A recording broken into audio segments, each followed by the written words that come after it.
Welcome to Fitzpatrick Stadium in Portland, Maine, where today the Thornton Academy Golden Trojans come in at the number 5 seed to take on the Portland Bulldogs at number 4. The Trojans coming in at the coveted number 5 slot. What do you expect today, Mark? Well, you know, Jeff, you don't have to look back too far. Back in '90, when Biddeford came in the number 5 slot, traveled on the road, came back with the gold ball. Thornton Academy's preseason goals were, number 1, win their first game, which they did. Secondly, get into the playoffs. And now the second season starts here this afternoon. Certainly, they would have liked to get a higher seed, but as we've stated all season long, it's not necessarily the seed, but who you match up against, and you really have to like who they're pairing against here this afternoon. Yes, Mark, I think the Trojans, if they play some defense today and get a little mixed offense out of their quarterback, they're going to fare very well. As you can remember, last year, Lewiston came in at number 5 and did win in the first round. And the year before, Edward Little went down to Thornton Academy as the number 5 seed and was successful.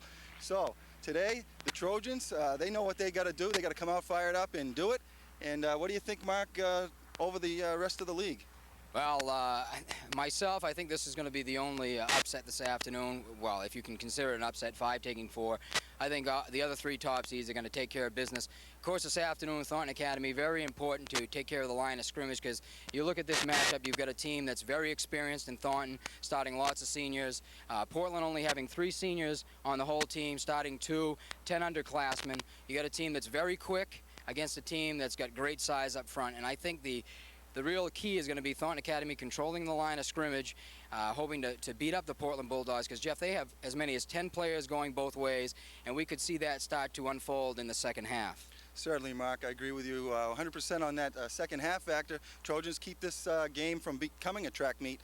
Portland Bulldogs do have some speed, some talented backs. The Trojans contain those guys. I think we're in for a whale of a ball game. We'll be back right after this for the kickoff of today's game. Let it roll, let it roll, let it roll, let it roll. What do you think? Good. Well, you want to do another one? Or that's up to you. I don't want to waste too much time down here. Okay, anybody need an HD, a Sody Pop? How about getting Enema? No, Christ, I don't need a goddamn minute, I'll tell you that.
Want to step over that? Is that going to trip you up?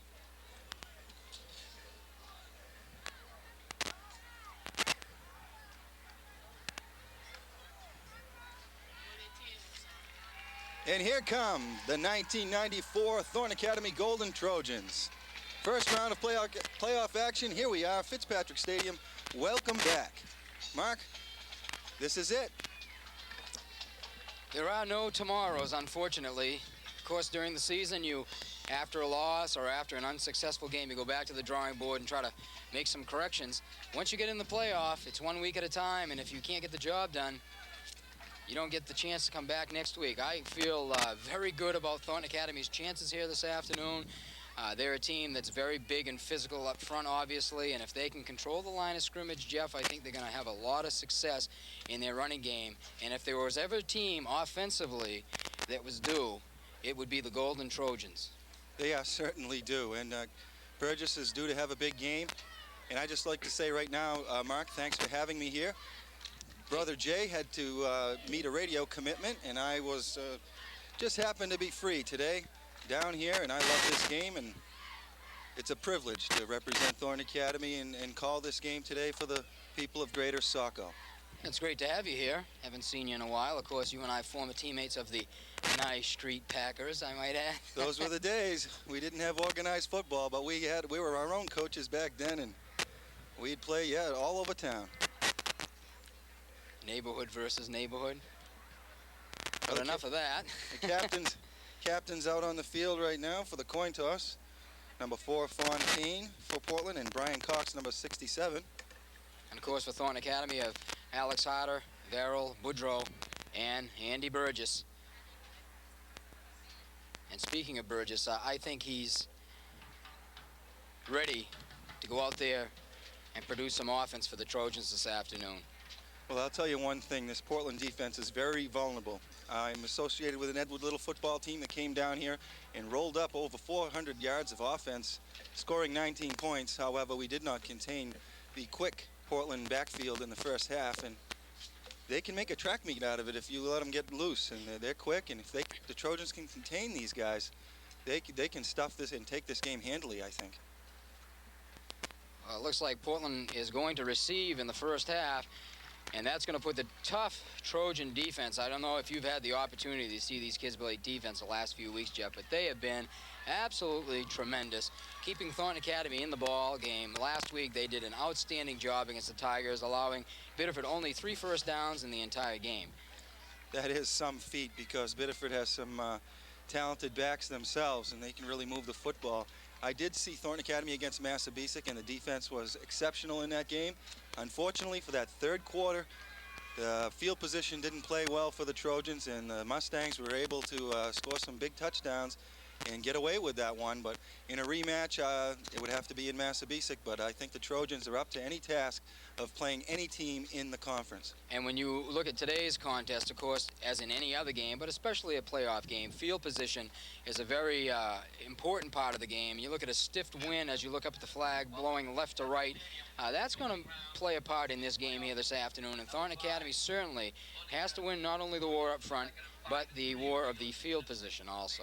Exactly. With the kickoff, if they can get a nice deep kick and hem the Bulldogs in, Bulldogs will have to punt from that position into the wind, and that could set the tone for the whole game. I like the positioning of getting the defense on the field first. Now Thornton Academy announcing their offensive starters, tight end Jeff Wolfart, Alex Harper at one of the tackles, Scott Fisk at guard, Chad Perlt the center, Nick Tabor getting the start at right guard today. Greg Lamar a little banged up, just going to play on the defensive side of the ball. Of course, John Verrill on the other side. Out of the split, Sean Stetson, Burgess at the QB spot. A couple of sophomores in the backfield, Jeff, and Chris Mercier at the Z-back, Ryan True getting the start at the tailback position. And it's good to see Jason Boudreau out there at the fullback position. He's going to be playing both ways. Jeff got a little nicked up, Jason rather. See, a little Freudian slips there. We played with Jeff. Boudreau got a little nicked up last week in the Biddeford game. That was an extremely hard-hitting game, but tough kid. Not going to keep him out of the lineup. He'll be seeing action again this afternoon on both sides of the ball. Well, I'll tell you, I got my first look at him back in August during double sessions. Thorne Academy came up and scrimmaged us, and that kid single-handedly stuffed a screen play with 3 blockers in front of the screen. He went through those blockers with lightning speed and made the stick, and I immediately asked Coach Kelly, and I said, what's the name of that kid? I must know the bloodline. And he just smiled and said, that's a Boudreau. You know the bloodline. Of course, you remember his dad, Jeff. He was another tough player. Wasn't blessed with big size, but certainly made up for it with heart and determination, and Jason really fits that mold. He's been a defensive standout and really provided something you don't often see from the fullback spot, and that is quickness. Exactly. And you know, this contest here between Portland and Thorne Academy is an age-old clash of high school football teams. There have been some great games played here at Fitzpatrick Stadium between these two teams. Great games down in Saco between these two teams. It's always been, well, for the most part, it has been a very tough series throughout. My very first game I ever covered for the Trojans was a game right here on a Friday evening back in '90, and the Bulldogs pulled it out with an overtime field goal. And that kind of got me indoctrinated into the high school scene, and it's been great ever since. That was the Art Laveris era, I Absolutely. recall. That- Yep, yeah, correct. I remember that game as well. Portland had a very good team. They came in at number 1, and Biddeford came in at number 5 and upset them in the first round. Let's pause for our national anthem.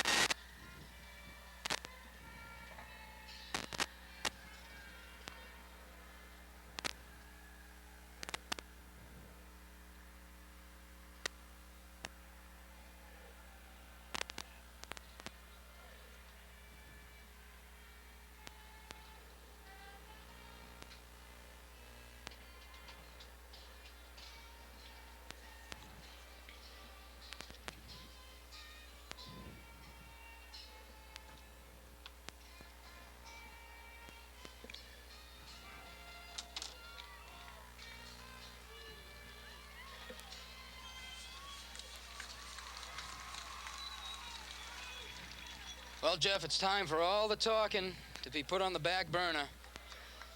And I know the Edward Little line up there is, let's play a little smash mouth football. Yeah, we liked that line. At one time, we had to back down a little bit from that. Last year, we certainly weren't able to run it down anybody's throats. This year, we came along, improved every week, and never gave up. The Trojans kicking off today, I think, are in great position. If they can get over this Fitzpatrick Stadium whammy, sometimes some crazy things have happened here.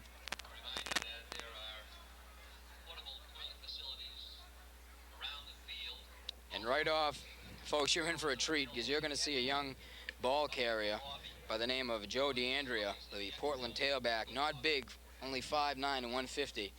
But let me tell you, this kid has got some quick feet. And South Portland found out last week as to his running ability. And Thornton Academy is going to have their hands full this afternoon. They've had great success stopping those big, powerful backs up the middle. But DeAndrea, a much different type of runner. Not powerful, but a slashing style. True lining up for the kick.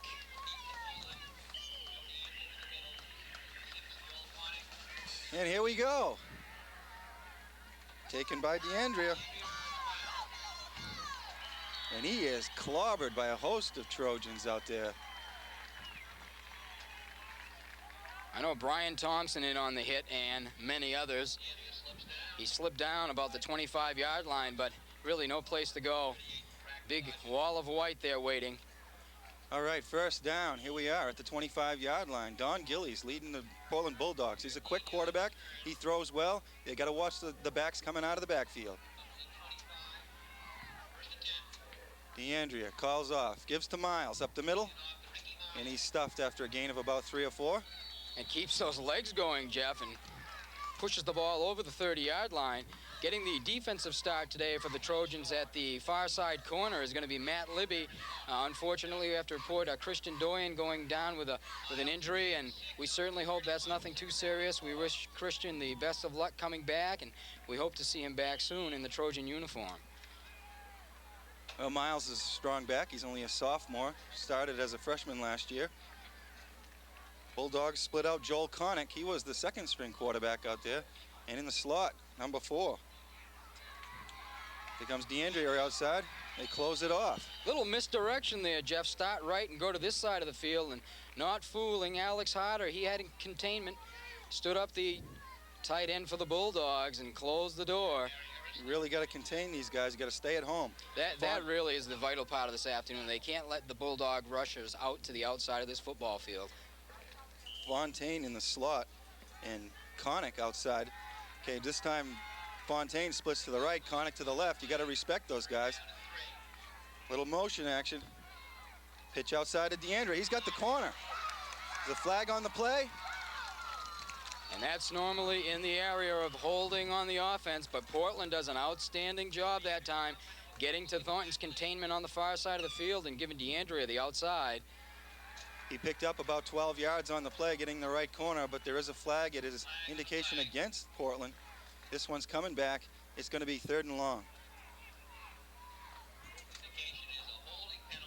And you know, you look at the Bulldogs, you see Don Gillies, a sophomore quarterback, and you think right off he doesn't have the experience, the game experience, to be a dangerous passer. Don't be fooled, folks. These Bulldogs are not a one-dimensional team. They will throw the football with some success. A lot of talent at the skill positions and young, yes. Bodes well for the future for the Bulldogs. They will be tough in the next couple of seasons. But hey, 6-2 this year. Great year so far. Interesting stat is that the Bulldogs have racked up a lot of penalties this year. A lot of holding calls have been thrown at them this year. Gillies rolls left. He's looking deep for Connick. Throws it over the middle of the crowd. It's picked off. Jake DeRocha reading the eyes of the quarterback, not fooled. All 4 backers dropping back into a zone, and they tried to sneak the tight end, Mike Ham, from the far side of the field, but DeRocha stays right in front of him. And for the 2nd week in a row, Jake DeRocha comes up with a big pick for the Trojans. Great field position the first time they handle the ball. Gillies looked into the crowd, his white shirts and Trojan hats out there, and he threw into it. First big play. Break goes to the Trojans. 1st and 10, Burgess. Pitches to True. True looking to cut inside. Not much. Little different set that time by the Trojans. True, the single back, lined up right behind Burgess. They put Boudreau in a slot position to the left side of the formation and try to go wide to the outside. We got a 2nd down 11 as Burgess calls the play. The Trojans out over the line. We're in an I formation, a twin look out to the left. Burgess, hands on the fullback trap. There goes Boudreau, and he's close to 1st down yardage. It looks like it might be about 3rd and 1. Say no more. Over Perrault and Tabor, they do a fine job getting to the linebackers on the inside, and they've used that type of play very effectively this season. Defense was set up for that one, Mark. They went outside first. They got them thinking outside, and there came the trap. Fullback cutting through. 3rd and 1. Stetson split right. Mercier out to the left. Again to True, right off tackle. Boudreau off tackle, and he got 3rd down yardage, a gain of about 6. This time to the left side, and once again, great job up front. Boudreau not touched till he's about 5 yards beyond the line of scrimmage. And we said it early, Jeff, the Trojans need to get up on the scoreboard early this afternoon and take a little bit of pressure off that defense. And they've got to exploit the superior line strength that I believe they have against the Portland Bulldogs and run the football right down their throats. Burgess, the snap into True. And not getting much out of the power eye right there. True picks up maybe 3. 2nd and 7. What I like what the Trojans are doing this afternoon now, they've probably run about 5 plays offensively, and they've shown 5 different sets. That time they split out Nassi way out with Mercier, and now this time you see Mercier way to the outside. Spreading them out. Defensive end stays outside. Here comes the option. Burgess looks to keep. He's still on his feet. He's got room. He puts his shoulder down, and he gets down to the 12-yard line. We got a hanky on the field, though, Jeff, and once again, I think you're going to see this one go against the offense for the same call, holding. Very unfortunate call here on the 2nd down, but they'll get the 2nd down over again. Back from about the 30-yard line, it looks like, and depending on where they spot this one. A good read by Burgess, faking to Boudreau when he saw nothing to the outside, so he just tucked it under his arm. And you saw True, oftentimes you ask the tailback to stay with your quarterback as a pitch man, but he went in and got the block in.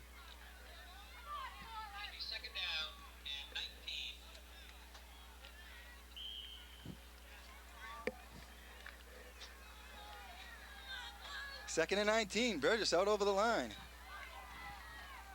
Nasty split far to the left. Stetson to the right. He drops back to throw. There's the deep slant, right in the hands. Oh! And that's the problem Burgess had last week. That throw, you can't ask the quarterback to do more than that. That baby was hummed out there right on the money. Just caught Nasty a little in tight. It was a beautiful throw. Looked like 6, but now we got 3rd down and 19 for the Trojans. That was a super throw by Burgess over the linebackers, in the crease, by the corners. And Nice. the boys in white have to be hungry for that football today and be able to hold on. Nice deep slant. Okay, we're in the eye. We're split left in the twins. Stetson and Mercia. Mercia goes in motion further out. The fake. Burgess steps out. All kinds of room. Throws, and just off the hands of Mercia as he slipped out there trying to get back up. And now it's 4th down and 19. Trojans in a situation where they might try to punt it out of bounds. I'm not sure. Well, Mercier was open, but as he turned, cutting off his route, he slipped down at the 20-yard line and really made a nice effort trying to get back up. Nice throw once again by Burgess. Just a little bit of bad luck on these last 2 plays. Lady luck has not been on their side. Yeah, he had to get that thrown to the outside so that it had no danger of being picked. And it's just one of those timing patterns, and it didn't work out. But the Trojans are going to run a play. Here they go. Nassie split to the left. I formation. Stetson to the right. Rolls. Burgess rolls left. He's looking to run. He's got room out there.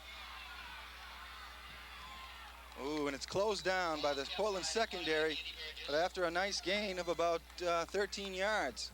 Well, a nice job by the Portland defense after the turnover, keeping the Trojans off the scoreboard. But good job by the Trojans getting the ball down the field. Well, the unfortunate holding penalty, but that's a nice play right there because they now have the Bulldogs at the 17-yard line. And see if the defense can get the job done. Force the Bulldogs 3 and out to punt, and the Trojans once again would come up with some fine field position. All right, Gillies comes over the line. Hams at tight end. Split out right. Number 80 in a pro set. Number 4, Fontaine in a slot. And here comes DeAndre. He's got some room to the left side. Closed off. And there you see the speed of Jason Boudreau. That outside looked like it was wide open, but Boudreau took a nice angle, beat the running back to the spot he wanted to go to, forced DeAndrea back into the waiting arms of Alex Harper. That's what you call a linebacker. A beautiful play by Boudreau, taking away the outside speed of DeAndrea and a loss of 5 yards, we might add. So now we're at 2nd and 15. When he first took the corner, I thought he had a lot out here. But the Trojan defense has been swarming and obviously need that to continue here this afternoon. Gillies from the 12-yard line. Fontaine split out to the right. Connick split to the left. They fumble on the play. It was picked up by the quarterback. And they lose more yardage. Alert Trojan defense. Fortunately for Gillies, he was able to pick that ball up after the fumble, and now Portland is going to be forced into a 3rd and extremely long, close to 20. They got the ball at the 7-yard line. We're in safety territory now. They've got to throw the ball, one would assume. And as a corner and safety, you want to give a cushion, make the guy catch in front of you, and then close the gap. They've got a long way to go. Connick split wide to the left. Fontaine to the right. Lone back is DeAndrea. They run a quarterback counter. Here comes Gillies. Has a little bit of room, but he's stuffed. And they'll be punting from their goal line area with 4th down and about, looks to be about 11. And Dave Nassie does a fine job defensively, standing right about the 17, saw that play develop, just stood the Bulldog blocker straight up, read which way the ball carrier was going to run, and was able to stop him far short of the 1st down. And Jeff, the Trojans should come up here with excellent field position. Well, the Trojans are winning the field position game right now. And they need to. And Gabe Rourke back to punt for the Bulldogs. Ooh, a high kick. Fielding a fair catch. And I believe you're going to see a call against the Bulldogs here. Mercier had called for the fair catch. And that Bulldog player not giving him the proper room. Coming down right on the ankles of Mercier. Well, it'll be interesting. That was. They did kind of get in his way on that. And they're getting both sides players away from the call. We have 4 minutes and 58 seconds in the 1st quarter for the Trojans to take advantage of this field position. And now they're saying no flag. And I'll tell you what. No, they're marking this. It looks like they're getting ready to mark this. Well, the official just waved his flag, saying no flag. So I guess they figure no harm, no foul. Trojans still come up with excellent field position inside the 40-yard line. Trojans come out in an I formation. Stetson split to the right. Mercier to the left. Officials want the offense to rehuddle as they are Earl Goodwin in a conversation with Mike Bailey. I believe Mike Bailey's trying to say that he signaled a fair catch and then ran with it afterwards, and he wants some kind of a call, but there was no serious attempt to run after signaling a fair catch. And that's a stretch, especially where one of your players slips down and the player calling for the fair catch nearly trips to the ground over him. I think on the other side of the field, Dick Agresti certainly could be arguing the point that Mercier had been impeded against. Chris Mercier did a fine job, though, in keeping his concentration on the ball. Yeah, I like the way the Trojans are not afraid to give the fair catch, and I thought he had his hand out well in advance and signaled that very clearly. And I think we're ready to resume play here as they've talked it over. Coach Agresti out on the field trying to find out what the little seance is on this side. Today's victory, that means the full high school soccer team will be playing for the state championship. Trojans with great field position on the Bulldog 39 with 4 minutes 58 seconds to go in the first quarter. No score. And something I noticed the last series was on the third down play, Wolfart went down over the middle and he was checked by the linebacker, but then released once he went into another zone. And you have to believe over the middle, if they're going to just check and leave the man go, that the tight end's going to be open over the middle. Because Thornton Academy is really splitting things out, sending their wide receivers down to the far side of the field. And again, we're in a pro-left situation. Mercier left, they give us to Boudreau, not much there on the left side. He picks up maybe a yard. Bulldogs hold, 2nd and 9.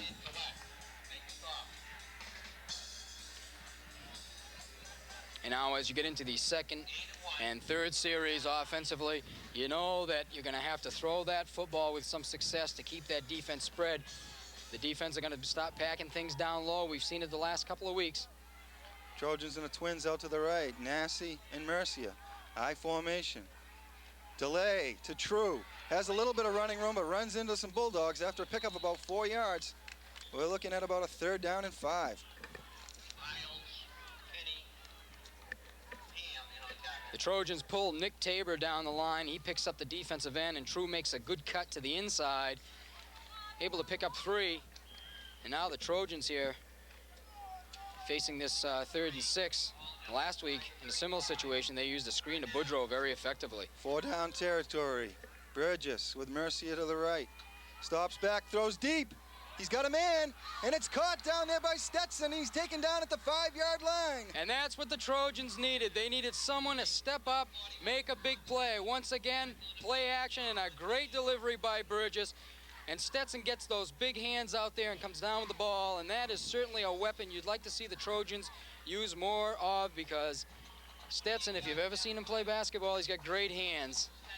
I don't understand why the ball is on the 7-yard line. However, the Trojans have a 1st and goal from that point. It looked like Stetson caught the ball and went down over the 5-yard line. But here we are, 1st and goal and another official timeout. Okay, they waved that off as Fontaine, the right corner over there, didn't have his helmet snapped properly. And the Trojans are ready to come out. Burgess with the Twins right. Mercier and Nassi to the right side, and it's a power eye. True gets through, picks up maybe 2 yards. It'll be 2nd down and 5. And all season long, we've seen the Trojans come out in the power football set inside the 10-yard line. But now they've decided this afternoon to try and keep things a little bit spread out. They send 2 splits to the near side of the field, run out of the I formation. Well, we got the ball on the left hash, and I would assume that the Trojans are going to use that, exploit the right side. Here comes Burgess on the boot. He's got a man open. He throws deep in the corner and overthrows. Stetson had some room in the end zone. The ball goes over his head. It'll be 3rd down and 5. Play developed, Marc. It looked just like Burgess was going to roll right out and keep. Well, I'll tell you. He had 3 receivers over there. He had Scott Fisk and Verrill right in front of him. Guards pulling down the line, and had he elected to tuck the ball under his arm, he had a couple in front of him. But he saw Stetson in the corner of the end zone and tried to go up high using the height advantage. 3rd and goal from the 5. Stetson to the right, Nassi to the left. I formation. It's a fake in the play action, and it's thrown away. And that time, a miscommunication. Mercier just kind of ran a straight route, pulled up short in the end zone, and Burgess apparently thought he was going to cut to the corner. Well, there was a nice fake inside to Boudreaux. It looked like they were going to the fullback. That slowed everybody down. Faked me out. And now here we are, 4th and 5 from this goal line situation. We have Stetson and Mercier split out to the right side, and True in a trips type position. Burgess throws again, and it's wide. Intended for Ryan True in the corner of the end zone, and the Trojans now, with 2:43 to go in the first half, have pushed the Bulldogs back even further, as the Bulldogs now start from their 5-yard line. True is open coming out of his break over the goal line, but just out of his reach. And now, once again, we'll have to see if that Trojan defense can muster up the energy to force Portland into a 3-and-out situation. Bulldogs send a twins left. Connick and Fontaine out here. DeAndrea in the eye with Miles at fullback. His give is to DeAndrea, and not much up the middle, but he does pick up about 4 or 5. Alex Harper gets the big left paw out there and slows down DeAndrea. Good forward motion for the tailback. One of Coach Agresti's maxims as I came up through the Thornton system was that a good back always falls forward. There's no question. Keep the leg drive going, and most importantly, keep that center of gravity low. Get your pads below those of the tackler. That's right. And the handoff is to DeAndrea again. He breaks free. He's gone, baby. It was the trap. He's gone. Boudreaux giving chase, but not closing down that 5-yard gap. It's a 6-point play, no flags. Once he broke out into the open, Jeff, there was no way that anybody from the Trojans was going to run him down. It was the tailback counter, and they just ran him to the right, and he cut back against the grain. He likes to do that. Bulldogs have always had a back that can run that way. And we've seen this a few times this season where the Thornton offense gets the ball down there and unable to put it in, and then the opposition's offense comes down, gets a one big play. So one thing I could always say about the history of Portland football is that they always have some talented backs. I don't care, you go back to 1970, 1975, and you pick a year. They've always had a tough back in there, and that DeAndrea kid just made a beautiful run. And now with the kick, it's a 7-0 Bulldog lead. No, he missed. From our angle there, it looked like it looked like it was right down the center, but of course we don't have the best vantage point to see extra points. And now in this situation, Jeff, obviously the Trojans have to not panic, come out here, continue to try to move that football, and there's no tomorrow. We sit it right on top. They knocked on the door 3 times already. They're gonna, all they need to do is break one just like that, and it's remain confident. Certainly plenty of time left in this ball game. I mean, it's even ludicrous for us to mention it. So here we go. Bulldogs strike first. Burgess passing today. He's thrown the ball well for the most part. Put down in that, he's 1 for 6 on the stats. A couple of, probably 3 or 4 of those look like catchable balls, but the Trojans still have the wind advantage here with just under 2 minutes to go. Yeah, Andy's thrown the ball real well here in the first quarter.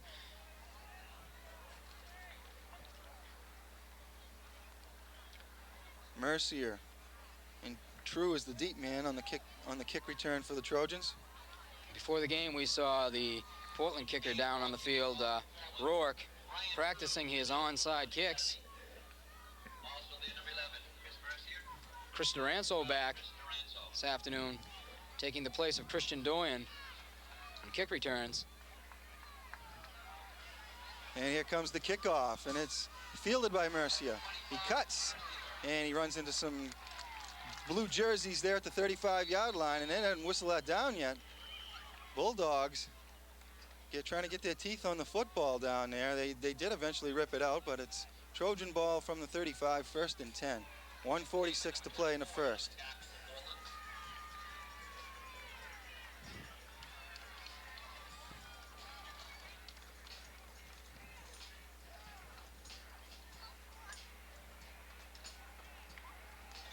Trojans have the size advantage up front. If they keep hitting these Bulldogs, I'm sure that they'll wear them down, as we said in our opening statements. Burgess, Mercy to the right, Stetson to the left. I formation, the give is to Boudreau. He's still fighting. Great second effort by Jason Boudreau. He was hit right at the line of scrimmage and kept those legs churning, Jeff. Just short of the 40-yard line. Definitely looked like he was stuffed at the line. He picks up 4.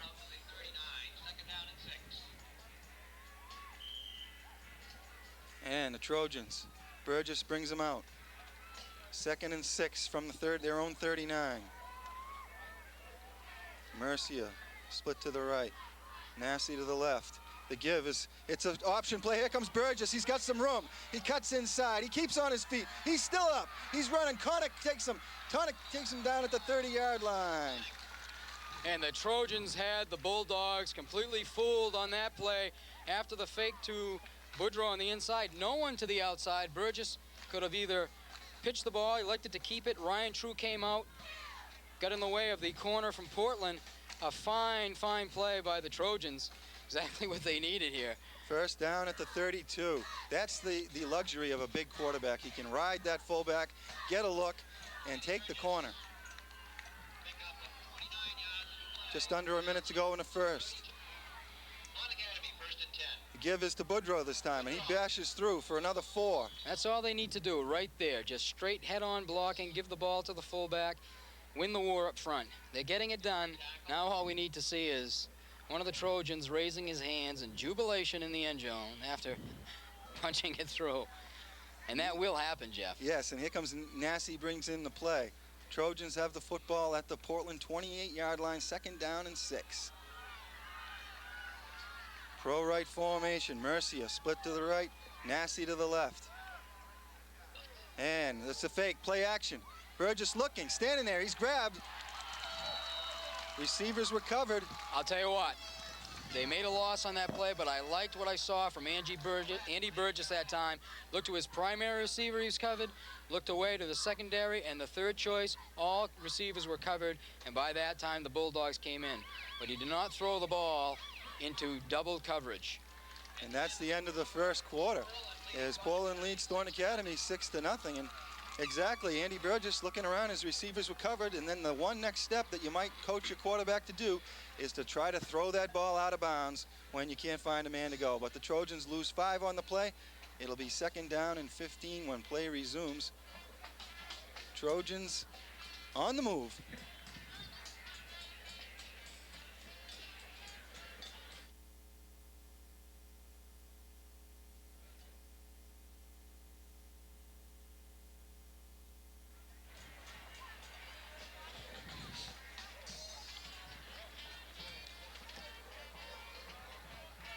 Now, Jeff, as we look down on the field, great vantage point. We're going to have the ball right in front of us. Yes, here we're aligned at about the 40-yard line here at Fitzpatrick Stadium. A beautiful day for football as the fans still keep trickling in. And they've done a tremendous job with this field. It's just about 1 o'clock as we end the first quarter. And the Bulldogs get their water and their little coaching compliments from their sideline. Coach Agresti out with the Trojan offense on the field. We're at the 34-yard line of the Bulldogs, where we're facing a 3rd down and 14. And the Trojans need to get the ball close enough to the sticks here on 3rd down so they can increase their options on 4th down and what to call. You don't want to be forced on 4th down to be in a straight pass situation, because that really allows the defense to key up on you. Exactly, and option is the word that I thought that I'd see here. Trojans are in a double slot now with a double slot, double split. Burgess drops back to throw. He's looking. Again, he's throwing deep. Underthrown, and that was dangerously underthrown, as we now have a 4th down and 13 situation. Thinking we might have seen option there and try to pick up 8 or 9, but now we have a 4th down play. And I look for a run here. I think that we might see a trap or some kind of option, maybe a screen. Or perhaps Burgess rolling out with the ball on the right hash, though. They would have to roll to this side and throw the ball against the grain. We're in a trips formation now. Stetson, Mercier, and True with Boudreau the lone setback. Burgess fakes and rolls left. He's got a lot of green out there. He's throwing deep, wide open. Oh, knocked down on a nice defensive play. He had Mercier wide open at the 10, but great job by Joel Connick, and we got a flag on the field. It's holding against the Trojans. I'm sure you'll see that flag declined. Joel Connick with a big play, and he was the starting quarterback, believe it or not, and he was only a junior, and he was beat out by Gillies, who was only a sophomore, and these guys all go both ways, and they show some fine athletic ability. Mercier was open. The pass just hung up there a little bit, and Connick did a nice job of getting down there. Looked like he might have been able to pick it off, but declined and decided to take the ball at the 34-yard line. Well, that ball has to be thrown when the receiver's making his break. You know, Chris Mercier was running out of field, and as you said, the ball hung up just a little bit, being thrown against the wind. All right, the Twins with an eye out to the left. Gillies takes the snap and comes right. The pitch is to DeAndre. He's got a lane. He cuts through and hits down close to the first down marker. Boudreau in on the stop. That's just the toss. Back when the Bulldogs had Alexander just a couple of years ago, they loved to just give that pitch and let the back find the lane. What a job by Paquette and Hanlon on the right side of that Bulldog line.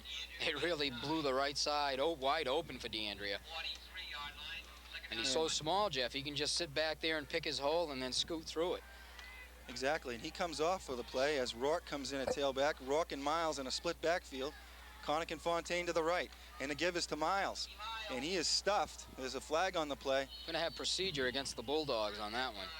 Trojan defense rises to the occasion on the right side. Boudreau again in on the stop, along with, I believe, Chad Hetty-Harris was in on that one.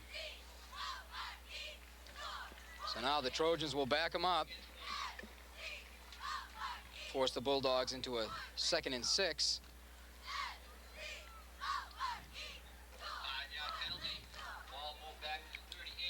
Big play for the defense as now we're faced with a 2nd and 6.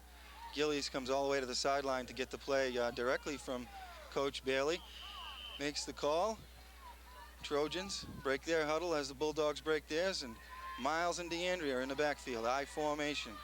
Far Twins right at Connick and Fontaine spreading the defense. Gillies comes back, gives to DeAndrea. DeAndrea tries to break the left side, and a beautiful tackle by, you guessed it, Jason Boudreau. Comes up and gets the ankles.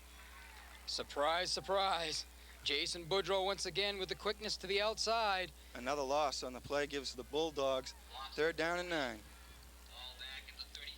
And it's safe to say the Trojans could use a nice little pick right now. Those are the kind of big plays the defense needs, but you can't hang with these Bulldogs if you let them keep coming at you. They have that ability to break one, as DeAndrea did in the first quarter. And also, when you're up, as the Bulldogs are right now, you don't have to take quite as many chances. Portland doing a fine job against the Trojan offense thus far this afternoon. And maybe if we can ask Tony what our running stats are for Portland right now. Here we go, cut to the air. It's overthrown, but it's caught. Well, the Bulldogs had Fontaine coming out of the Z-back slot, and Matt Libby comes up to pick him up. Mike Ham running across the field, dragging across the field, and that left that near side corner wide open, and a great delivery by Gillies, a big 1st down pickup by the Bulldogs. Big play with the wind as Gillies hits Ham. Bulldogs have it now at the Trojan 38. Gillies over the ball. Connick split to the left, Fontaine to the right. Eye back, and the give this time is to Rourke. He tries to break out to the left. He's stuffed. And he lost yardage on the play. Alex Harper with a big stuff on that one. And the Bulldogs right now, about 103 yards unofficially rushing, Jeff. Of course, benefit from that long, I believe it was about 90-yard run by DeAndrea. So other than that one big play, I think you'd have to say the Trojan defense getting the job done. Gillies takes the snap, drops back to pass, throws over to the middle again. We got a flag, and it's caught by Ham once again. And once again in the area of holding.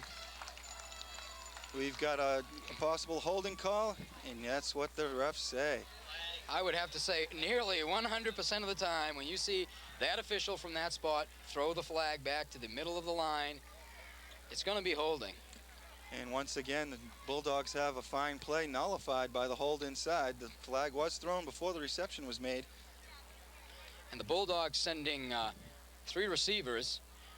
Thornton Academy dropping 4 linebackers back, and of course with the 3 deep men. And the Bulldog receivers doing a good job right now, finding creases, and Gillies is able to deliver the ball. It's obvious they want to go to Ham, the tight end. He's a 6 foot, 175-pound junior. Okay, now we've got Connick split to the right. Fontaine and Ham split out to the left. And the give is to DeAndrea on a draw, but he doesn't get very far. And another flag coming down, and I think you're going to see another call here going against the Bulldogs. The Trojans will be wise to let this one go.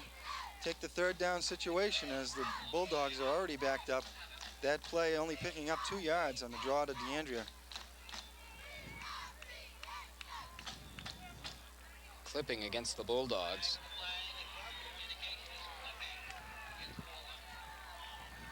And how do you decline the penalty, or do you back them up and hope for better field position? Well, either way, I suppose you can win. If you push them back and let them run another play, you're risking disaster with that defense.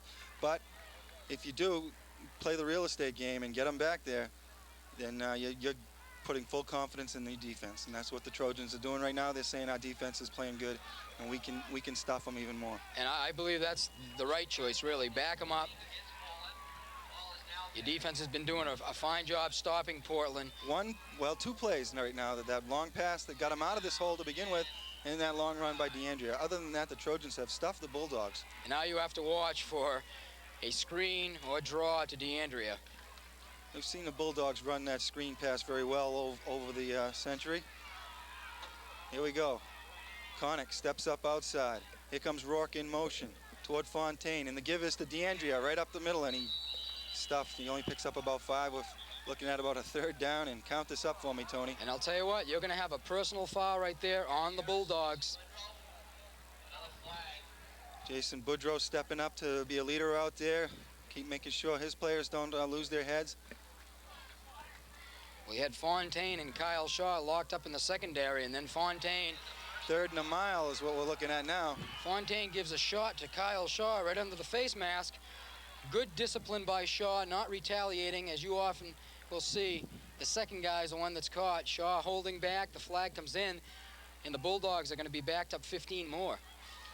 Losing their poise a little here on this drive. That backs them up. And the ref's trying to get control of this, and Fontaine comes off the field a little angry. I did not catch which player it was. Did you, Mark, the player that it was called on? On Fontaine. It was on Fontaine. Well, a game of football is an emotional game, and it's the team that is emotionally prepared to play this game. That is, they have a level head and a strong heart. Got to keep it together. Here comes the Bulldogs. Connick split out right. Split backfield. The give is to DeAndrea again. He slips through, picks up maybe 5. And the Bulldogs will be faced with a 4th down and 33 yards, it looks like. And boy, you hit the nail on the head early when you said the Bulldogs have been a team that have really hurt themselves with penalties. They had a 1st and 10 inside Thornton Academy's 40. Now they're going to be punting the football inside their 30. So talk about field position. Great job by the Trojan defense. Great time to set up a return. He kicked a very high, Rourke kicked a very high punt the last time. Bulldogs in a very tight punt formation here as Rourke lines up at his 18-yard line. A low snap. He scoops it up nicely, gets the kick away. It's Mercia fields it at about his 32. He breaks 1 tackle, scoots through the middle. He's got some room. He's got speed. He's to the outside. He cuts inside again, and he's down at the 41-yard line of the Bulldogs. Great job by Chris Mercia all the way around, catching that ball over his shoulder with the Bulldogs punting with the advantage of the wind at their back. Makes a couple of nifty moves. And I believe that's a run of about 25 yards for Mercier. And once again gives Thornton Academy great field position. Great field position indeed. A fine return by Mercia.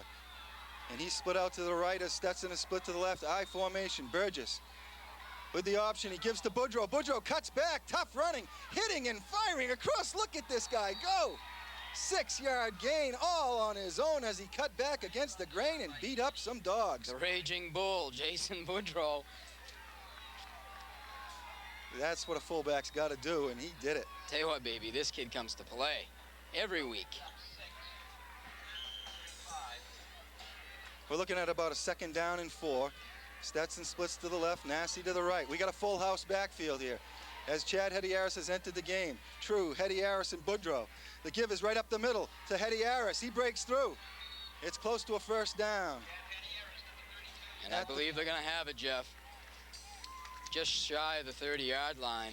The Trojans come out with the 3 across. The big backfield. Full house. Eddie Harris takes it the first time. It looks like they're staying in that look. 1st down, 31-yard line. 6:28 to go in the half. 6-0 Portland. Nasty splits to the right. Stetson to the left, the full house. Here comes Burgess. This time the give is to True. He breaks off the right side. He stays on his feet, nicely gaining about 3 yards on his way down as he got the left hand out to keep himself up. The old running back drill where you are almost down, you keep that hand to keep the balance going, and instead of a no gain, you see 3 yards gain there by the great second effort of Ryan True. Well, you can drill that, but there's some natural ability that allows a player to be able to resort to that kind of determination, staying up. And the Trojans come back out in the twins now. Twins I, Boudreau and True. Stetson and Mercier to the left. The give is to Boudreau. He stays on his feet and pushes it out around the right side for a gain of about 2. We're looking at probably 3rd down and 5. That's about the 4th running play in a row that we've seen the Trojan back stuffed right up at the line of scrimmage, keeping the leg drive going and turning it into something positive for the Trojans. Now 3rd and about 6, and Thornton Academy here has to stay poised. They don't need it all in one chunk. They just need to get it close enough to the sticks.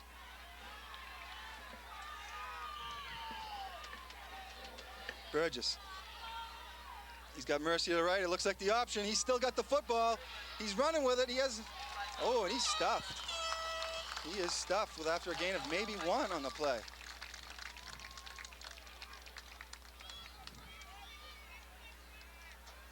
That play is designed for him to pull up and pitch when he's got that sealed off. He decided to try to hit it through. The Bulldogs were equal to the task of stuffing him, and now it's a 4th and 5.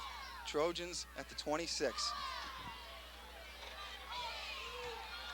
Stetson split to the right. In the slot is Mercier to the left. I formation. Burgess fakes to Boudreau. Pulls up to throw. Throws deep. He's knocked down out there. The pass is picked off. We got an interference call on Portland as Connick has picked off the pass. He's still running with the ball, and he gets stuck down there at the 14-yard line. Well, when the ball was in the air, Connick, he put a hit on Stetson, tripped him up right about the 10-yard line. Stetson tried to keep his balance, but because of the contact went down, and the Trojans are going to pick up a 1st down. As that ball was picked off, that flag was not forthcoming as quickly as I anticipated.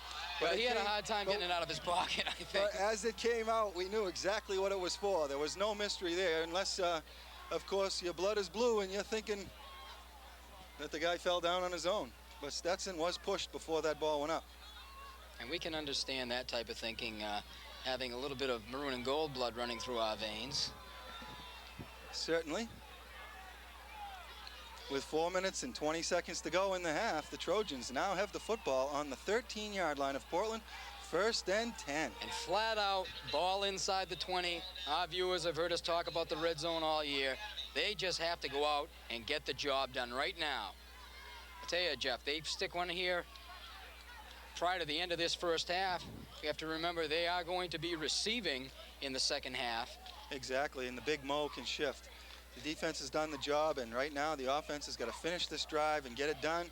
Mike Bailey out on the field talking with the referee, Allen, and I don't know if he's arguing over the spot or if he still thinks that he can change the call that was made about the interference. Well, there's no question there was contact when the ball was in the air, and it did impede the chances of Stetson running under that ball. Understandably, he doesn't want to see this momentum shift, and that was a big play as we get 1st and 10 from the 13. Burgess out over the ball. We got the big backfield, double tight ends. Burgess, the give. Inside to Hetty Harris. He's got it through. He's down to the 1-2 yard line. Depending on the spot, it'll be first and goal. A great job, great push on the left side of that Trojan line. And Chad Hetty Harris exploding through the line and tackled. It looks like they're going to spot him at the 3 yard line. Well, I like to tell you folks to rewind your VCRs right now and check that spot. I thought Chad got a little closer than where they're putting that football right now, but we'll get the measurement. And let's hope that the Trojans don't pick up the first down on this play. It'd give them an extra pop, get it that much closer for 4 cracks at the end zone. If the ball's got to be where it is, then yes, you don't want him to get the first down. But I thought that Chad's forward momentum had landed him a little closer to the end zone than that. It is a first down and goal. Nose for the goal line. And I'll tell you what, baby, big Trojan front line, 4 cracks from the 3. They cannot be denied. Anybody with the desire right now should be cashing it in. Here we go. In the big backfield, here comes Burgess. 3 across, double tights. They come right at it with Hetty Harris again. He loses his feet, but he's down to the 1-inch line. He's just short. And I'll tell you, Chad Hetty Harris does a great job once again. He was hit at the 3, almost knocked backwards. Somehow kept his momentum going forward. There is no need for the refs to even touch this football. They're inside the hash. We're down to the half-yard line, 2nd and goal. I would think that the quarterback sneak right here ought to get him in. They're less than a yard, 2nd down.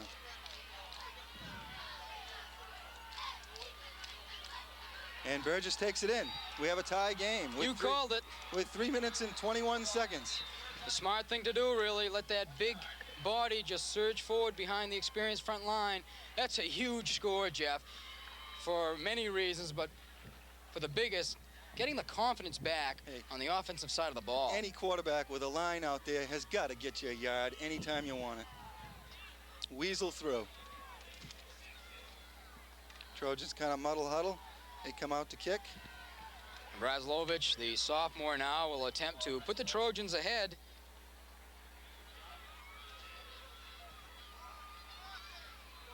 And that looked good. It is.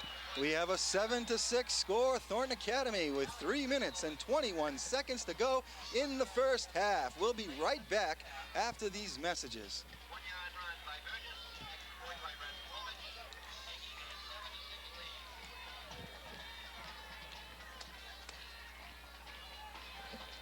7-6 lead. Well, the alma mater plays across the stadium to the other side as the Saco hopefuls get fired up as the Trojans come out to kick off.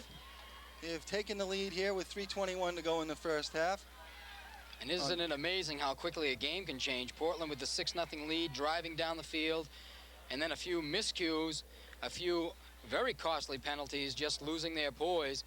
And most importantly for the Trojans, they make it hurt by tacking 7 on the board. Well, I can't see the holding calls. I didn't spot any of those, but that pass interference was visible, and the personal foul hurt them. They just gave themselves about 5 penalties towards the end of this second quarter here, and the Trojans are back in with a little help from the friends today. True gets set to tee it off. You'd think they'd want to keep it away from DeAndrea, but maybe they want him to handle the ball so they can get a chance to get their licks in. Taking on number 20, Ryan True. Marc, DeAndrea, Kick comes back. Nobody wants to catch it. It bounces. Connick picks it up between his legs and cuts inside. And he's stuffed at the 32-yard line, where the Bulldogs will take over 1st and 10. Another flag on the field, and you have to believe that this one is going to go against the Trojans. Personal foul against them, perhaps for a late hit.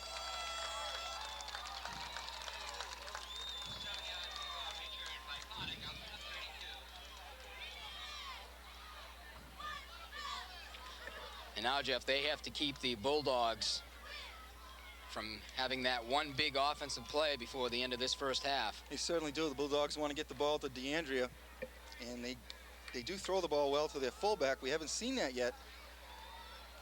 If Gillies goes back to pass here, at one point we have a chance for Portland to retake the lead, and at the other, a chance for Thornton to come up with a big defensive play.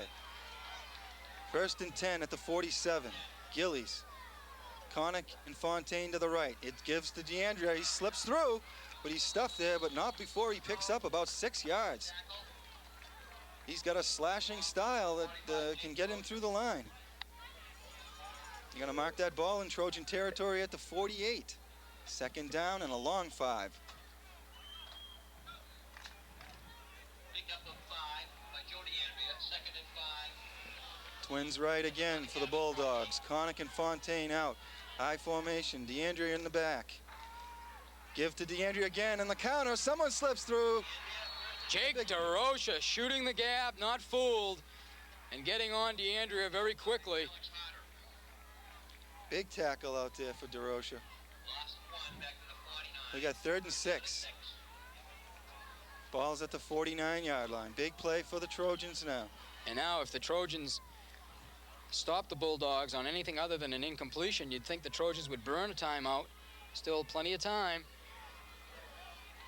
Here we are with they're splitting Ham in the slot, and Fontaine split wide to the right, Connick to the left. And here comes the drop back pass. Gillies throwing deep. Ham's wide open. Oh, picked up, and it's out of bounds. Headed for Ham, but incomplete. Now you'd think the Bulldogs would kick the ball here. Matt Libby doing a fine job of protecting that deep outside. Covering on the flag for Thorn Academy. And that puts us in a 4th and long, and yes, the Bulldogs must punt. And most importantly, on the incompletion, Thorn Academy not having to burn a timeout. 1:46 to go here in the first half. You have seen over the years, as I have, Thorn Academy at the end of the first half, able to drive down the field and put a quick one in the end zone. They'll have to use the sideline, use the clock. Perhaps they can get a good return here. Looks like the Trojans are setting up for that. High snap, Rourke. Ooh, nice bid by Nassi. Oh, no. Allen threw the flag, and I don't agree with that at all. I don't believe it. The kid Rourke backed up over the kid. He dove down. I'll tell you what, 32. Now we got things out of control here. Rourke should be out of this ball game right now.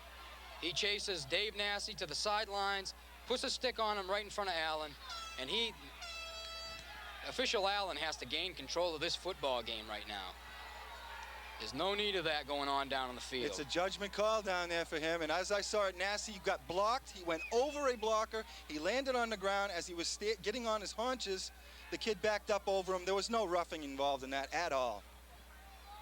That one being called by the Portland crowd, I believe. I don't need him. I don't need him, pal. He got hit by the fullback on that play as he went through. He was leaping. Fullback blocked him. You cannot be called when he got blocked in. He was on the ground behind the guy. Was for roughing the kicker. Another penalty. As my voice gets louder, I am bringing the Portland crowd into this. And Mark, they're trying to tell me what I saw, but I call them the way I see them. And Well, I trust my own instincts on that. Well, he offered you his glasses, and if I didn't see Nassi blocked into that punter, then I should take those trifocals that he was about to hand up here to you. We had things get out of control there for a moment, and both teams are on the sideline, and we'll see what happens after they sort this one out. We'll take a break right now. We do have a roughing the kicker call on the Trojans, and we have a personal foul on the Bulldogs. So with 1:34 to go in the first half, we'll be right back to sort this one out.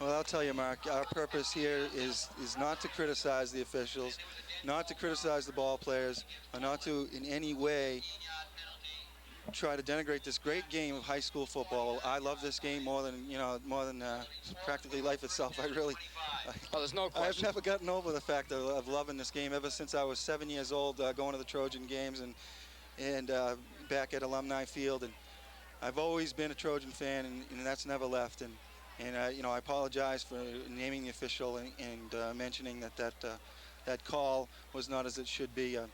I'm sure there's several people on the other side of the field that are saying the same thing right now, saying the same thing that I did. That, No, but that was not a blocked, not a roughing the kicker. Oh, it doesn't come down to And now- that. It comes down to just, as an official, you definitely need to seize control of the game, and now that is the third unsportsmanlike type call against the Bulldogs here this afternoon, and I firmly believe that when a player leaves his position, goes toward the opponent's sideline, and puts a shot on the kid, that kid does not belong in the game. I don't care if he's playing for Portland or if he's playing for Thornton Academy. There is no room for that in high school football. That portion of the play I missed because I was still caught up in the ref and the call over here and what was going on at the other end, and I missed the little run that was taken by Rourke.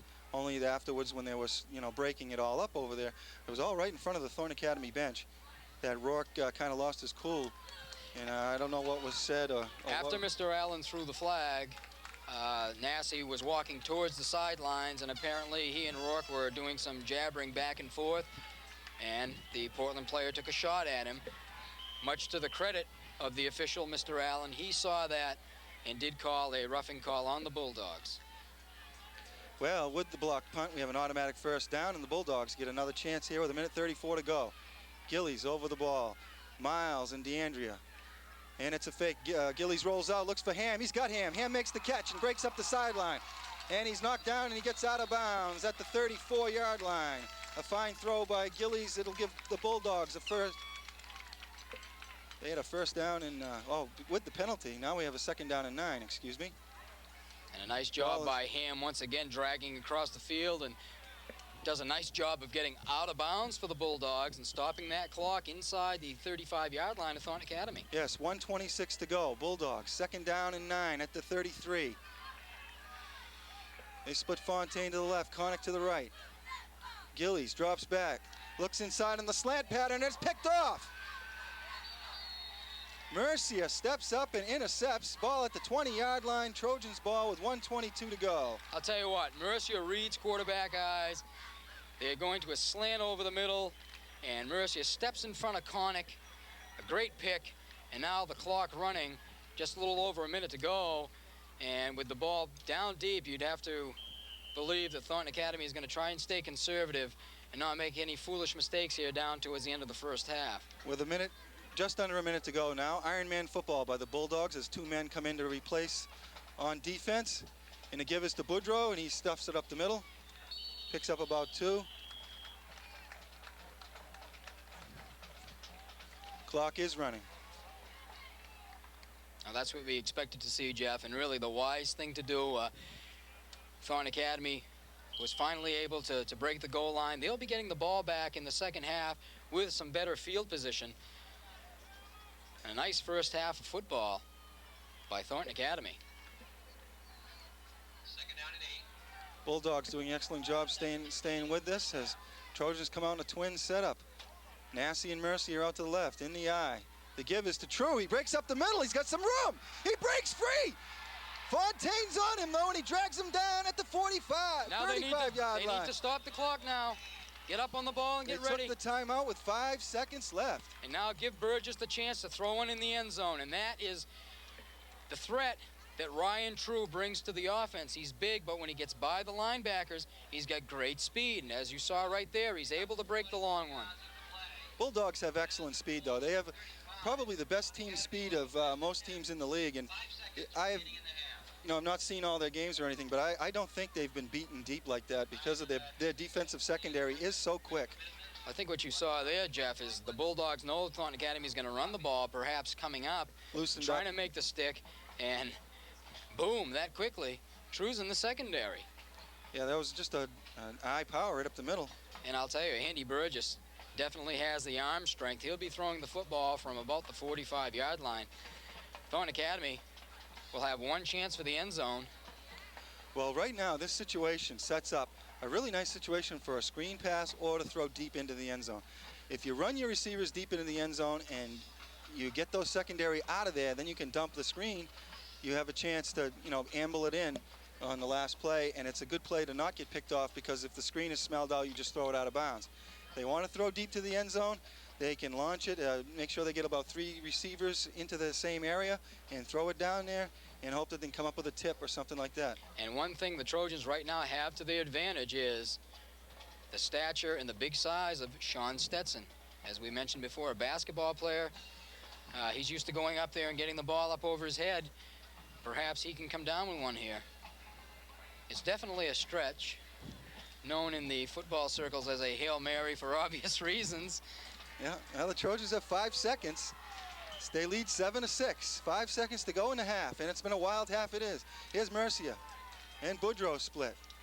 True comes up to block Miles, coming on the outside. Burgess throws down the middle. There's Boudreau. He scored. He's in. No, they tackle. It's going to be a spot at the no touchdown. He got to the 1-foot line. And I'll tell you what, that is a great call by that official down there. Jason Boudreau did not break the plane of the end zone. It took a lot of guts to call him short, but the proper call.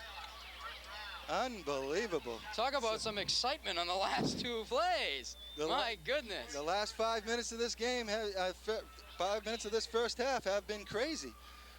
The score is 7-6 Thornton Academy at the end of the first half of this first round, the playoff game between number 5, number 4, to see who moves on next week to take on the winner of the South Portland Lewiston game. We will be back with statistics and a halftime wrap right after this.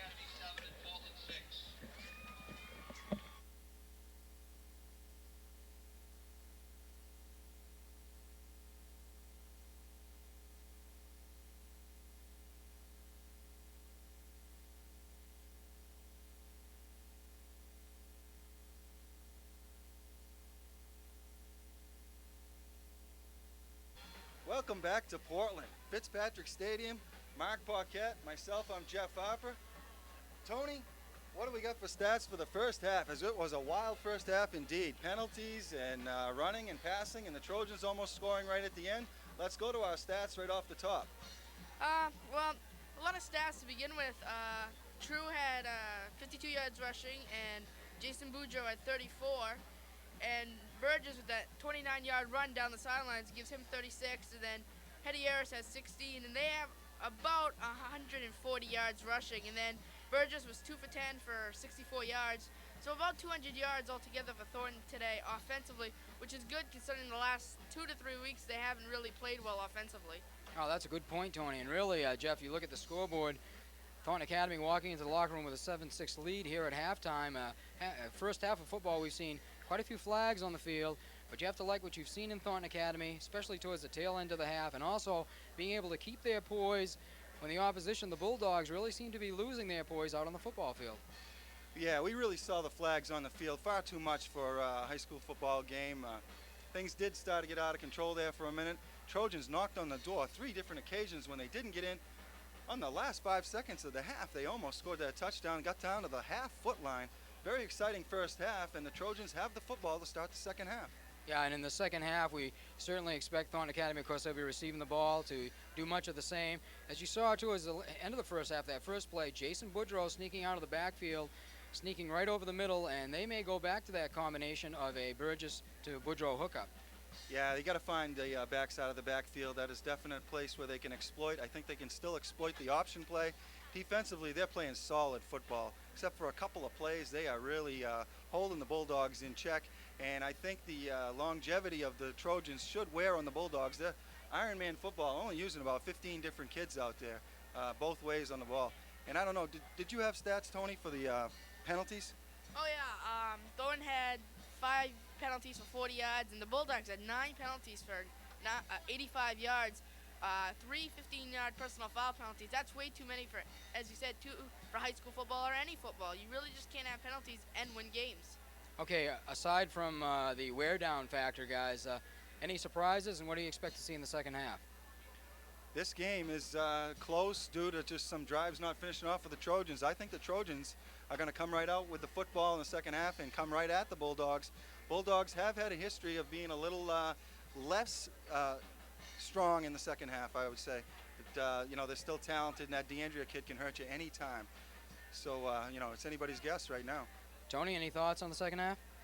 At point, Thornton could be up 21 to 6 because of that last play by Boudreaux and the drive that they didn't score on starting at the 5-yard line. So coming to the second half, Thornton has to feel like they have to put some points on the board. And if you're Portland, you have to feel like you've shedded off a couple of real good scoring opportunities and have to feel good about the way they played in the first half. And coming the second half, I think if Portland keeps running the ball and Thornton passes the ball, it will really make the second half very interesting. Well, I like the fact that Thornton's receiving in the second half, and I think that if they can drive down the field, stick one in the end zone quickly, that's going to force the Bulldogs into a passing situation. And as you could see in the first half, Thornton Academy coming up with 2 big interceptions, using that to their advantage, and that would put all the pressure on that Bulldog offense. That's about it, so don't go too far, folks. I think we're in tune for a great second half of football here. Halftime, Thornton Academy 7, the Bulldogs 6. So long to Greater Soccer. We'll be back with Trojan football after this. My golly, we did.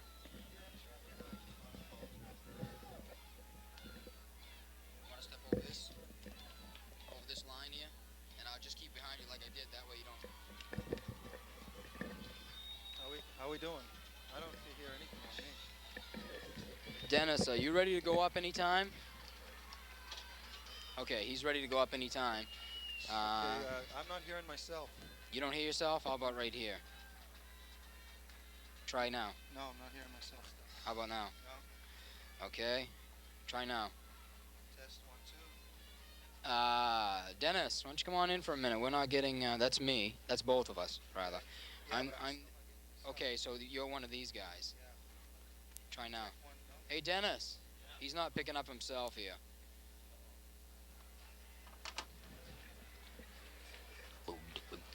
Make sure you're. Make sure this is on too, Jeff. Yeah.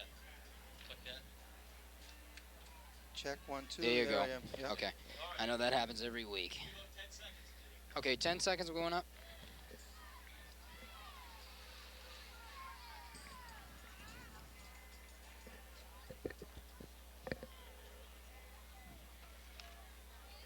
Once again, back at Fitzpatrick Stadium, proud to be representing the Thornton Academy Golden Trojans in their quest for a gold ball. CTV 30 is happy to bring you these games on local cable and giving you a chance to critique yourselves or critique us and the fine football tradition that is Thornton Academy. You see the Trojans down there, Jeff, warming up, getting ready for the second half. And my goodness, for a first half that was a little slow to start, we were certainly turned on to some great football, especially in the waning seconds of the first half. First, the long run by Ryan True, and then the hookup between Burgess and Boudreaux. And really, we have to say, a great job by that Portland defense to keep Jason out of the end zone. He lowered his head and fell just short. Could turn out to be a very key play for the Bulldogs, snuffing out that final chance for a touchdown by the Trojans with 5 seconds to go. Yeah, that would have been big because, you know, you look at that, you see the Bulldogs would have been going into the locker room at halftime down by possibly a 14-6 score, and then that would have really put the pressure on their defense, having to kick the ball away to the Trojans. Thornton Academy, if you look on the board, you see only 7 points, but really they were able to move that football effectively on the ground. Burgess really seems to be on target today, throwing the football a couple of times, receivers breaking off patterns or dropping the football. But overall, you had to like what you've seen, and you have to remember, after that score, it had been 8 quarters since the Trojans had scored any points. The last 3 against Massabesic, of course the entire game against the Tigers last week, and then the first quarter here against the Bulldogs, and hopefully that'll give them the confidence they need to punch a few more in before the afternoon is up. I agree with you there, Mark, and I think that the Trojans, if they were well rested and got their heads together, with the Bulldogs being as chippy as they were to close the half, could come right out here to start the second half and really work on these kids and put them away. Well, it would appear from just watching the game that the Trojans right now appear to have the Bulldogs a little bit frustrated as to the way the game is going now. Of course, the Trojans will be receiving the ball in the second half, so you'd think the Bulldogs would be taking the wind at their back to start things, which would give Thornton the ball in the third quarter and the wind to their back in the fourth and what could be a crucial fourth quarter. Bulldogs have to feel very lucky, actually, because they've held off the Trojans on 3 different occasions when the Trojans couldn't punch it home. And it's a 7-6 that they've got to be pretty happy with that. Oh, they certainly do. Yeah, they came up big a few times here in the first half, stopping the Trojans right down deep in Bulldog territory. As we stated, the Trojans will receive. The Bulldogs will kick with the wind to their backs. So really, right now, things looking good for Thornton Academy.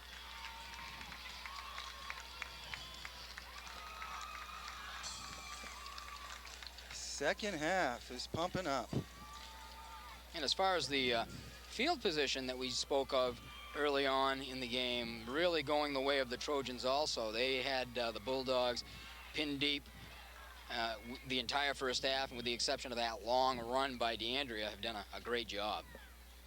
And I believe that Burgess was only threatened back to pass. On one occasion he was sacked, and I believe that is the only time that he was seriously threatened. He's had room to roam outside, he's had room to throw, and that option play has got to come back for him.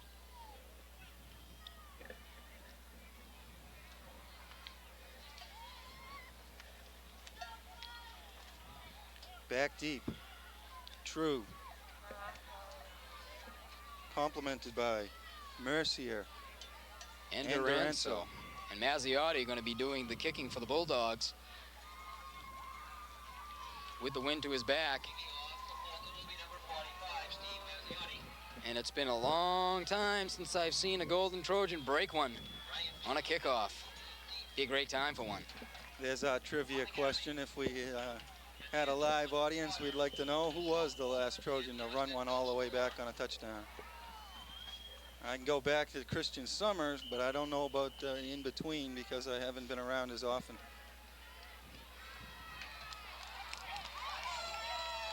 He lets it go over the head of True, and the Trojans will take over at the 20, 1st and 10.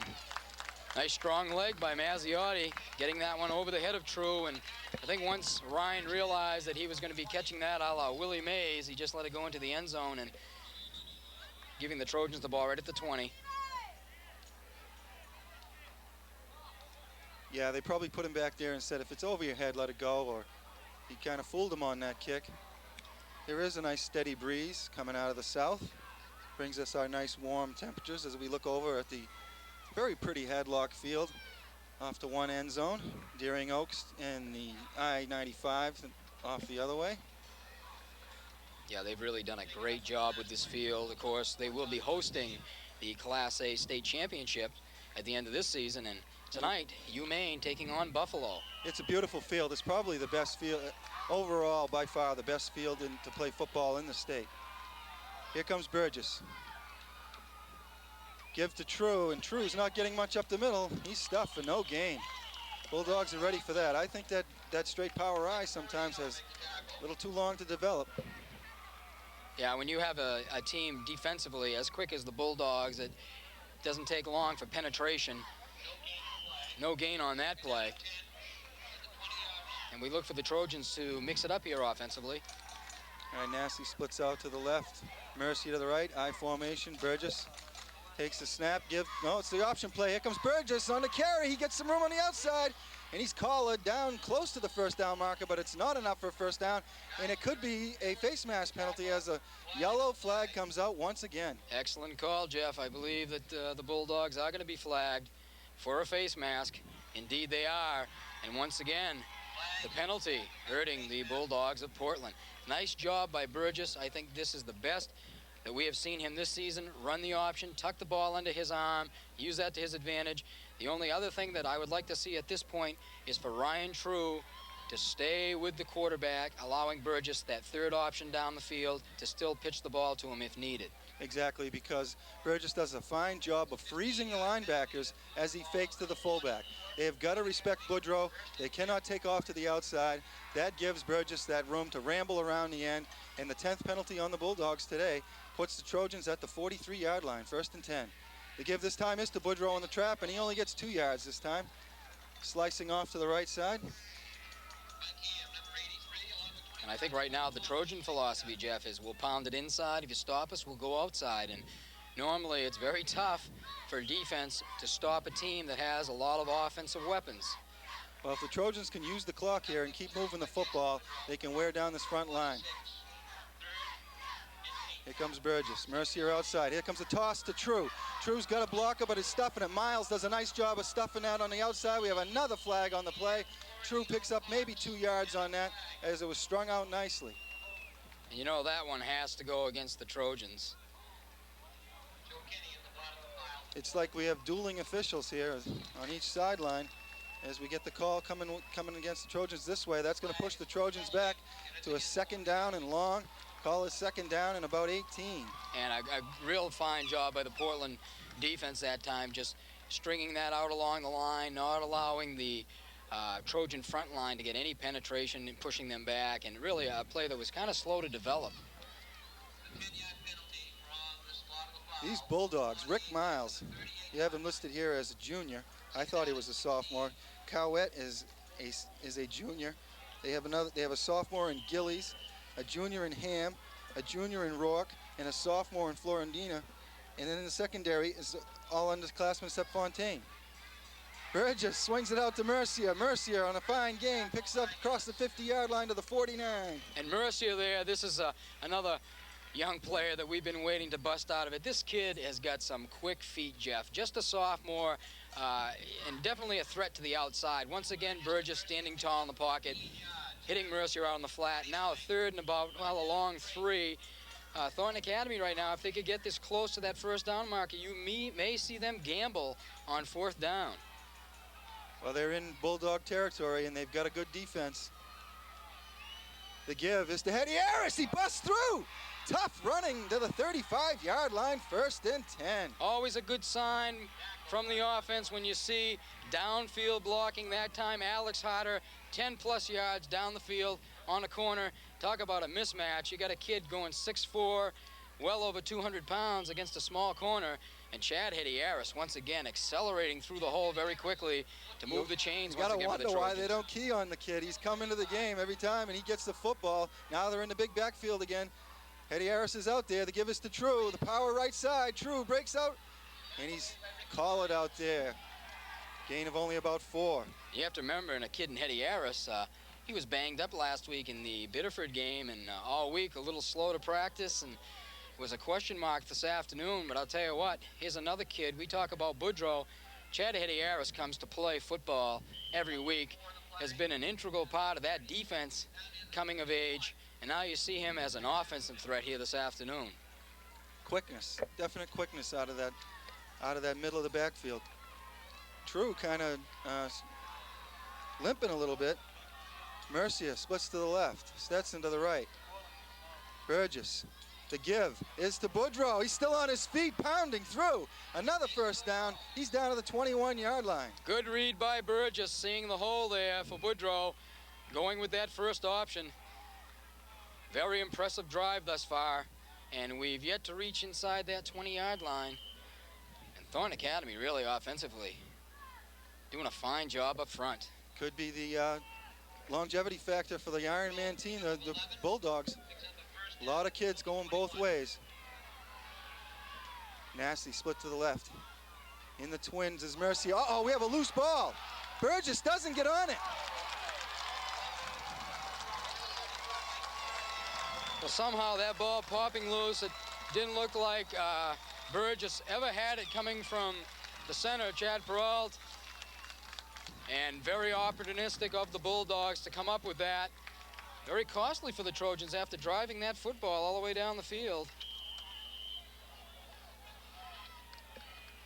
Mike Floridino picking up the loose ball on that as another drive of the Trojans goes awry. 1st and 10 for the Bulldogs at the 36-yard line. And now as a defense, your attitude has to be, we're going to get it right back for our offense. Bulldogs split out. Trojans not really honoring this Twins look out here. I formation, give us to DeAndrea, and he's stuffed after a pickup of about 1 yard. Well, they're really keying on DeAndrea, as they should, because very explosive back, and they've done the job thus far this afternoon when Portland has had to throw the football. Well, we had one man, the cornerback, sitting on an island out here, covering 2. as Trojans elected not to honor that. DeAndrea picks up 1 at first down. Second down and 9. Ball out at the 37. Well, they'll have to honor this one because we've got Fontaine and Connick split to the right. Now there is still a mismatch out here. DeAndrea Gillies throws it out there, and there's Connick. They didn't cover it, and there it is. Coaching staff saw it, and it's a big gain. First down up to the 39. Well, they run Fontaine down the field to take the corner, and Connick just pulls up about a yard beyond the line of scrimmage. A quick delivery by Gillies, and as you said on top, or prior to that play, the Trojans not honoring that two split out to the near side of the field, and the Bulldogs make them pay. You can put that Connick kid out there. He's an athlete. You can't let him be alone. Gillies now. Connick to the right. Fontaine to the left. Here's a sweep with DeAndrea. Boudreaux steps up, forces it inside, but DeAndrea finds an alley. Gets down to the 30-yard line. Well, Boudreaux does his job taking the outside contain, forcing him back up into the pursuit, but really no Trojans there that time, and DeAndrea are able to get down the field for a nice 8-yard pickup for the Bulldogs. Solid second down and 3. Trojans got to get a hold of themselves here as the Bulldogs are on the move. The Big Mo has shifted. Fontaine comes out to the right as the Z-back. To the left, Connick. I formation, DeAndrea and Miles in the backfield. The pitch is to DeAndrea. He takes the right side and cuts in again, and there's another hole, and he's through it. Mercia makes an ankle stop. DeAndrea gets the ball down to the 17. The 1st and 10 from that point. Once again, the Trojans forcing DeAndrea to cut it back up to the inside, but right now he's just the quicker player out there, getting to the hole and finding his way. And the Bulldogs moving the chains. Thornton Deep has to come up with something here, Jeff, to stop him. Chad Hedierra seemed to be favoring his ankle out there as we split Fontaine to the left in the eye. Again, the give is to Miles on the trap. He cuts through. He's got some running room. He gets it down to the 10-yard line. They had him set for that one. Couple of tosses outside to DeAndrea. That set up Miles on a counter back the other way. We have a second down and call it 4. Yeah, the flow of the Trojan defense on that play definitely falling DeAndrea. Fontaine splits to the left, Connick to the right, I formation. Gillies takes the snap, give to DeAndrea, big hole. He bangs it down to the 5. That's going to be a first down. It looks like a 1st and goal at the 5-yard line as the Bulldogs come back with a purpose. And now do the Trojans have it in them again? Last week, a terrific goal line stand against the Tigers. The Tigers had 3rd and goal from about the inch line. Thornton Academy on 2 straight plays were able to stop Biddeford. I tell you, right here is a beautiful place to throw the football for Portland. Trojans have a goal line defense sent into the game now as they took out a couple of their secondary men. If they can string this out, okay, now we have a power I formation with a ref's timeout down on the field. Little equipment management down there by one of the Trojans. And that works kind of in the Trojans' favor because they get a look at this offensive set. Floridino was in the game as a power I back, a 3-man backfield, kind of like a freeze left. And normally when you see this position, you either see a counter coming back the other way with your freeze back, or you come right at him with fullback freeze back. And 23 should get the football here right off left tackle. Now we've switched to the right. Here it comes, coming to the right. You can see it, Gillies.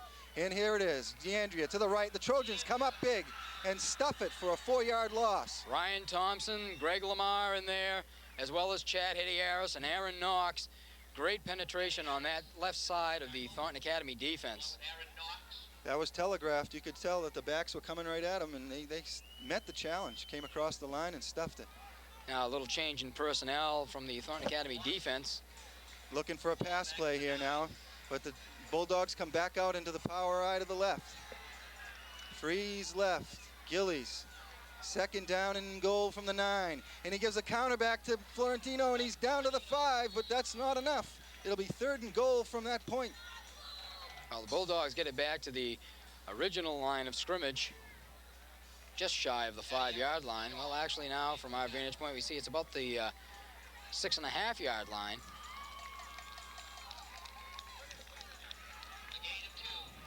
Looks like a play right out of Edward Little playbook. We like to run that on the goal line and counter back. Connick split left, freeze left. Gillies rolling, fakes. He's going for the corner himself. He's got back out there. He throws it out of bounds. And now on 4th down, you have to ask yourself, does Portland They've got a kicker. have a kicker? I wouldn't be surprised to see a field goal right here. They have a kicker. He'll be kicking it from the right hash, and Floridino was open there. 34 looked like he had a step. He elected to go deep to Fontaine, and he overthrew the end zone. That could have been intentional, figuring that he didn't want to throw the ball away. The Bulldogs call timeout here. We'll come back. Right after this, we have 4:15 to go in the 3rd quarter. The Trojans hang on to a 7-6 lead. Play resumes. It'll be 4th down.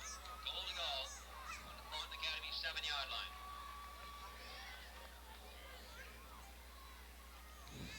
well, on that last play, Jeff, a fine job by Alex Harper.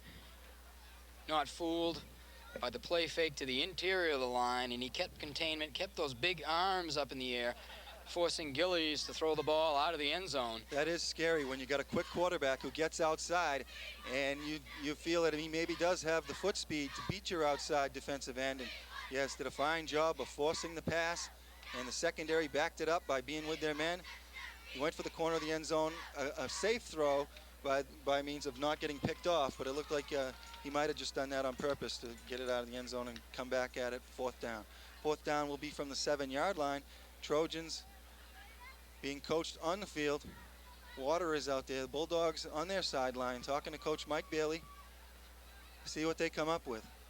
It's a tough call. It's early in the 3rd quarter. Well, 4:15 to go in the 3rd. They do have a good placement kicker. I've seen him kick the ball easily far enough to make this kick.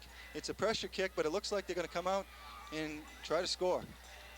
And you have to believe right now that they're going to try to use the speed that they have to their advantage, not try to crack it through the middle of the Trojan line, but go to the outside. And penetration right now, the key for that Trojan defense.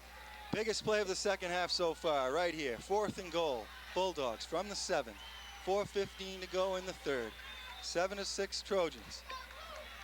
Bulldogs come out over the ball. They're in the twins to the right. I formation. DeAndre the deep back. Fontaine and Connick split to the right. Gillies takes the snap. Drops back to pass. He's looking. He's got a man. He's throwing over deep in the end zone. Ham couldn't hold on. Well, Ham was down there right in the center of about 4 Trojans from Thornton Academy, and he just threw that ball a little behind Ham. He tried to make a acrobatic catch, and I'll tell you what, Thornton Academy right there dodges a bullet. Major bullet, Wilbur. Hey, that play with 4 Trojans around him on that spot, and he was still open, and the pass was there. Could have gone anyway. We could be looking at 13-7 right now, but instead the Trojans have the ball, and we have an injured player. Fontaine is being helped off the field right now. And I don't know if he's coming up with cramps, because that's the 2nd time in the 2nd half I've seen Fontaine limping off the field with an apparent leg problem here. Doesn't seem to be too severe, able to walk off on his own power. That's always a good sign. Now, it's tough going both ways all the time like that, and he's in and out with plays, but Stetson to the left. Mercier to the right. Burgess from his own 7-yard line. Takes the snap and gives to Boudreau. Boudreau tries to bash through, and he's met with a host of Bulldogs after he get pickup of maybe 2 yards. He's 2nd and 8 from the 9. Well, the Trojans have had great success following a straight handoff up the middle, using Burgess to the outside this afternoon. Aside, prior to that fumble, they were really moving the ball well against the Bulldogs.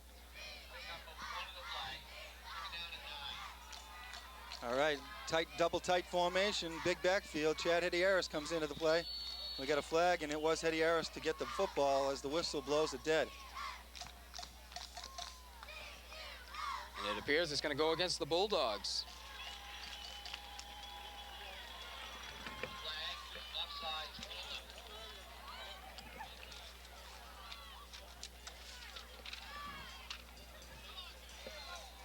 Well, gives us a 2nd down and 4. Boy, I'll tell you, that's a penalty that hurts right there. Aaron Knox is in the game at tight end now as we stay into this double tight setup. We've got Chad Hetty-Harris in the middle of the backfield, and he's got True to his left, Boudreau to his right. Boudreau. No, the give is to Hetty-Harris, and he bashes off the left side. He's got 1st down yardage out to the 20-yard line. And this is a set, Jeff, we've seen the Trojans use this year, and occasionally we'll play fake it into the line and sneak Boudreau out onto the flat, and they've used that a few times with great success. You don't happen to know what the formation is, the coaches call it. We had, at Edward Little, we used that formation. We call it the big formation, where we have the 3 across. We've been describing it just as the power backfield. Okay, we're back into the eye. Knox is in slot. We're in a slot right. Boudreau gets the ball, carrying it, almost an arm on that. You better protect it a little better than that as he picks up 5, 2nd down and 5. Now, this is a big drive for the Trojans here because you look up at the clock and 2:35 now to go in the 3rd quarter. If Thornton Academy can just continue to ball control with the ultimate goal of putting one in the end zone, not only will they have an 8-point lead, but they'll be able to burn some time off the clock. That is the name of the game right now, Marc. Ball control with a score. Burgess takes the snap, gives to True. True is met again on that side and having a lot of trouble getting that one out of the blocks. And True looks like he's a little shaken up on the play as he gets up a little slowly. And now the Trojans are faced with a 3rd and 5. Massey brings the play. Clock is ticking. We're down now to 1 minute, 50 seconds left in the 3rd. Trojans have the ball at their own 25. Come up short here, they'll have to punt. Mercier to the left, Massey to the right. Burgess takes the snap, drops back, and he rolls out. He's got room. He dumps it to Boudreau. Boudreau makes a great catch, and he's got 1st down yardage to the 35-yard line. 2 cases of great poise there. Andy Burgess eluding the outside linebacker of the Bulldogs, stepping up into the pocket. A soft delivery, but throws the ball behind Jason Boudreau.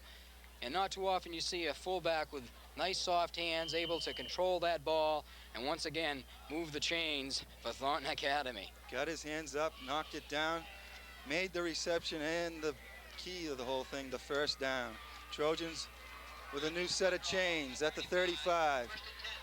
Stetson to the left. The give is to Boudreau, and he picks up about 2. We're down to the minute mark in the 3rd quarter as Boudreau takes it over the 35 to the 37-yard line.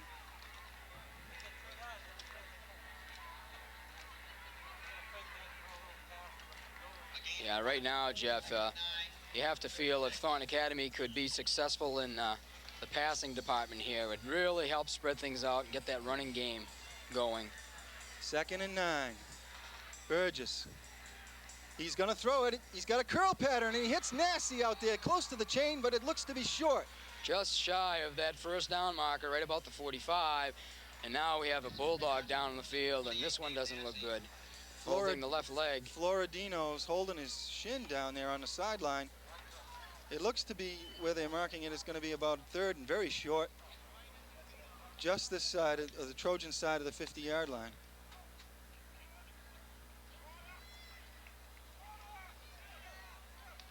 A moment of silence here in Portland as things quiet down and people get water out to the field as we have a break due to the injured player. He's right in the calf muscles, seems to be where he's holding his left leg. We have 38 seconds to go in the 3rd quarter, and we will break now for a commercial timeout. This is CTV 30, Greater Saco's Cable TV.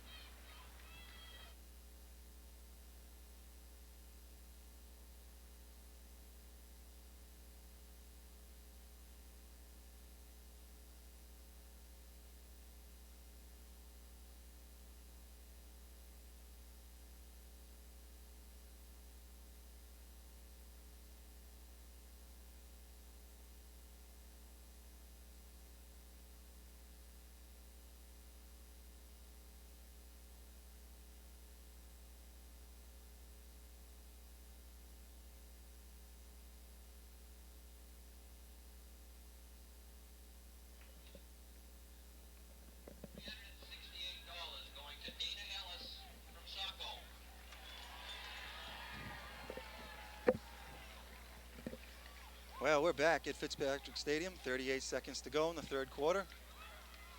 The Portland Bulldog that went down, Floridino, came off on his own power. Glad to see that he seems to be okay. Take a break for a play. Stetson's to the right, Mercier to the left. Power I, quarterback sneak, first down. Burgess picks up about 3 or 4 on the quarterback sneak as he fools him on the quick hitter. 1st and 10 Trojans. Normally in the short yardage situations, the Trojans go to their power backfield. That time they come out in the regular I set. Burgess with the keeper over the middle. Second time this afternoon, and he's been able to pick up that first down. 1st and 10 at the 48-yard line. Trojans still in their own territory with 29 seconds to go in the third. Nassie and Mercier come out to the left. Nassie switches back over to the right. Here comes the option. Burgess keeps, and he had True out there, but he elected to hang on. He picks up maybe a yard. Yeah, I believe you can get the ball to True. He's got the corner, and with his speed, always a danger to the outside. Pitching the ball is dangerous as well, so perhaps he's elected to stay safety and hang on to the football. But that is the end of the third quarter, and we have a score still 7-6, Thornton Academy.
Well, we are ready.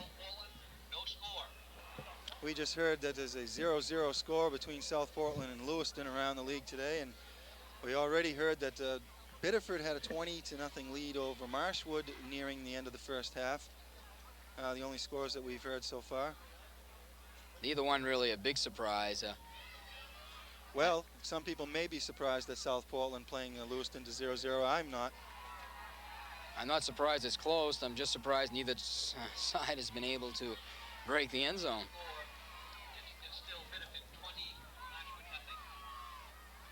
Well, the Trojans are to start the fourth quarter with the ball just shy of the 50-yard line.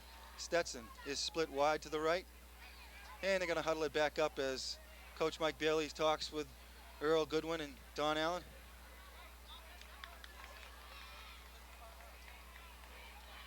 Trojans face a 2nd down and 8 from the 49 and a 3/4 line. Trojans rehuddle. Looks like they have called the same play as they give us the same look. Stetson to the right, Mercier to the left. I formation behind Burgess. Bulldogs stunt up, and the give is to Boudreau, and he's still on his feet, and now the whistle is blowing.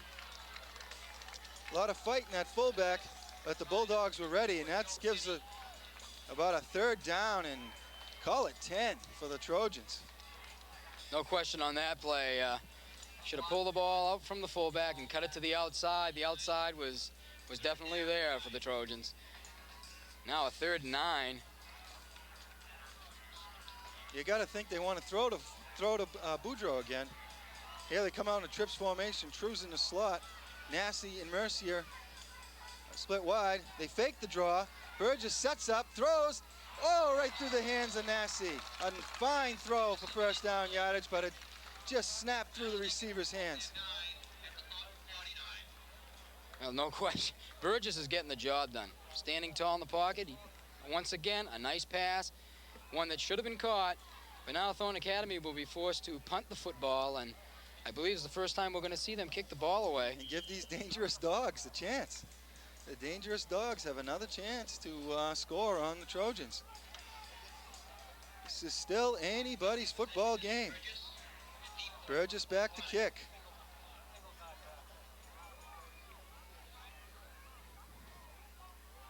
Whoa! Partially blocked. Oh, touched by Portland. Oh, a dangerous play by Ham. Was it ever?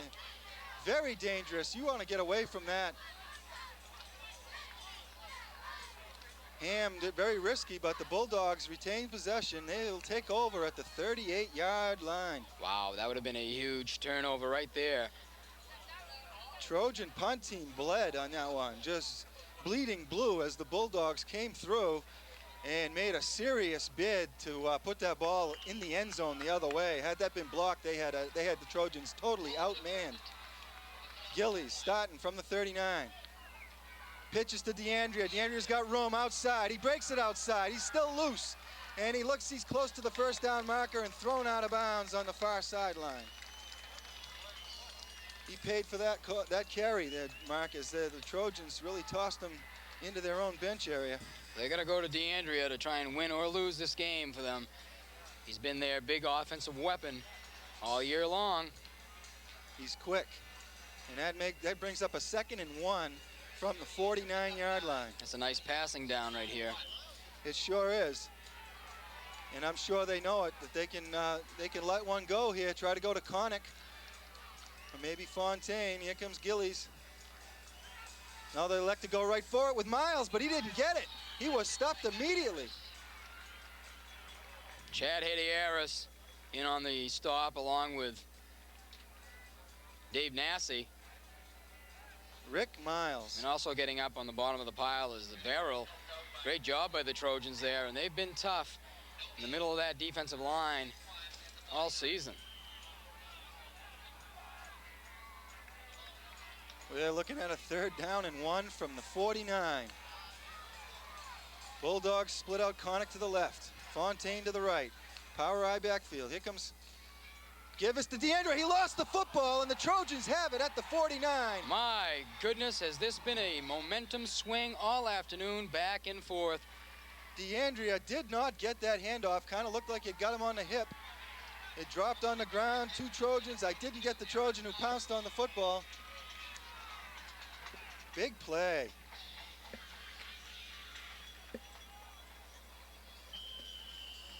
Trojans start.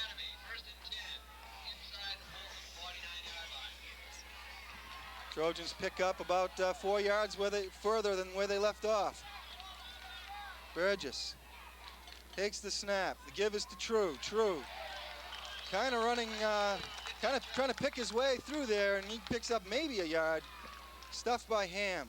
Outside backer doing a fine job. It may have come from the middle backer position on that one.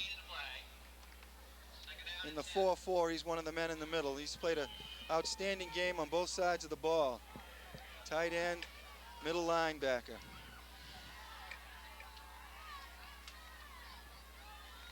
Mike Ham listed as a junior, so these Bulldogs look to be very competitive for the next couple of years. True comes around in motion out of the double slot, and it's the counter play to Mercier. He's got room, he's got speed, he's to the outside. Connick is on him. Connick tries to tackle him, but Mercier goes all the way.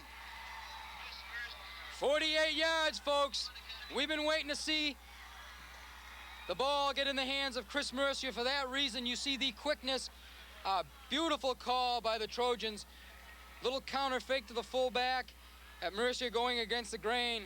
And when he gets into the secondary, you see the speed. That's a huge score for the Trojans.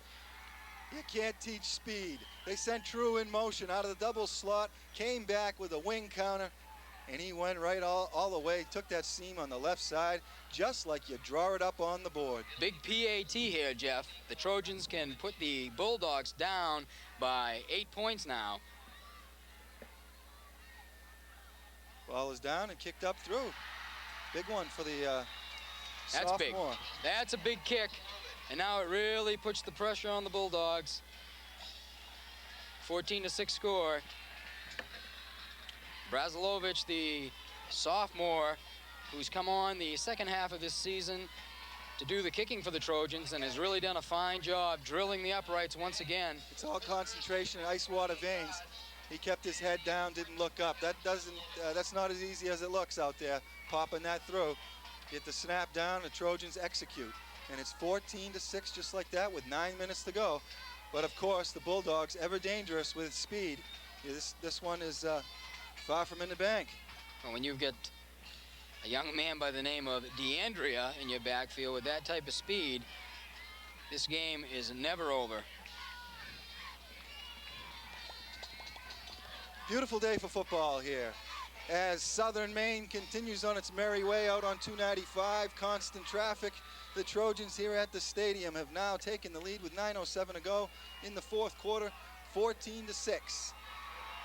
No clue as to who they would play if they win this one, as the Devils and the Red Riots are scoreless at the half in Lewiston.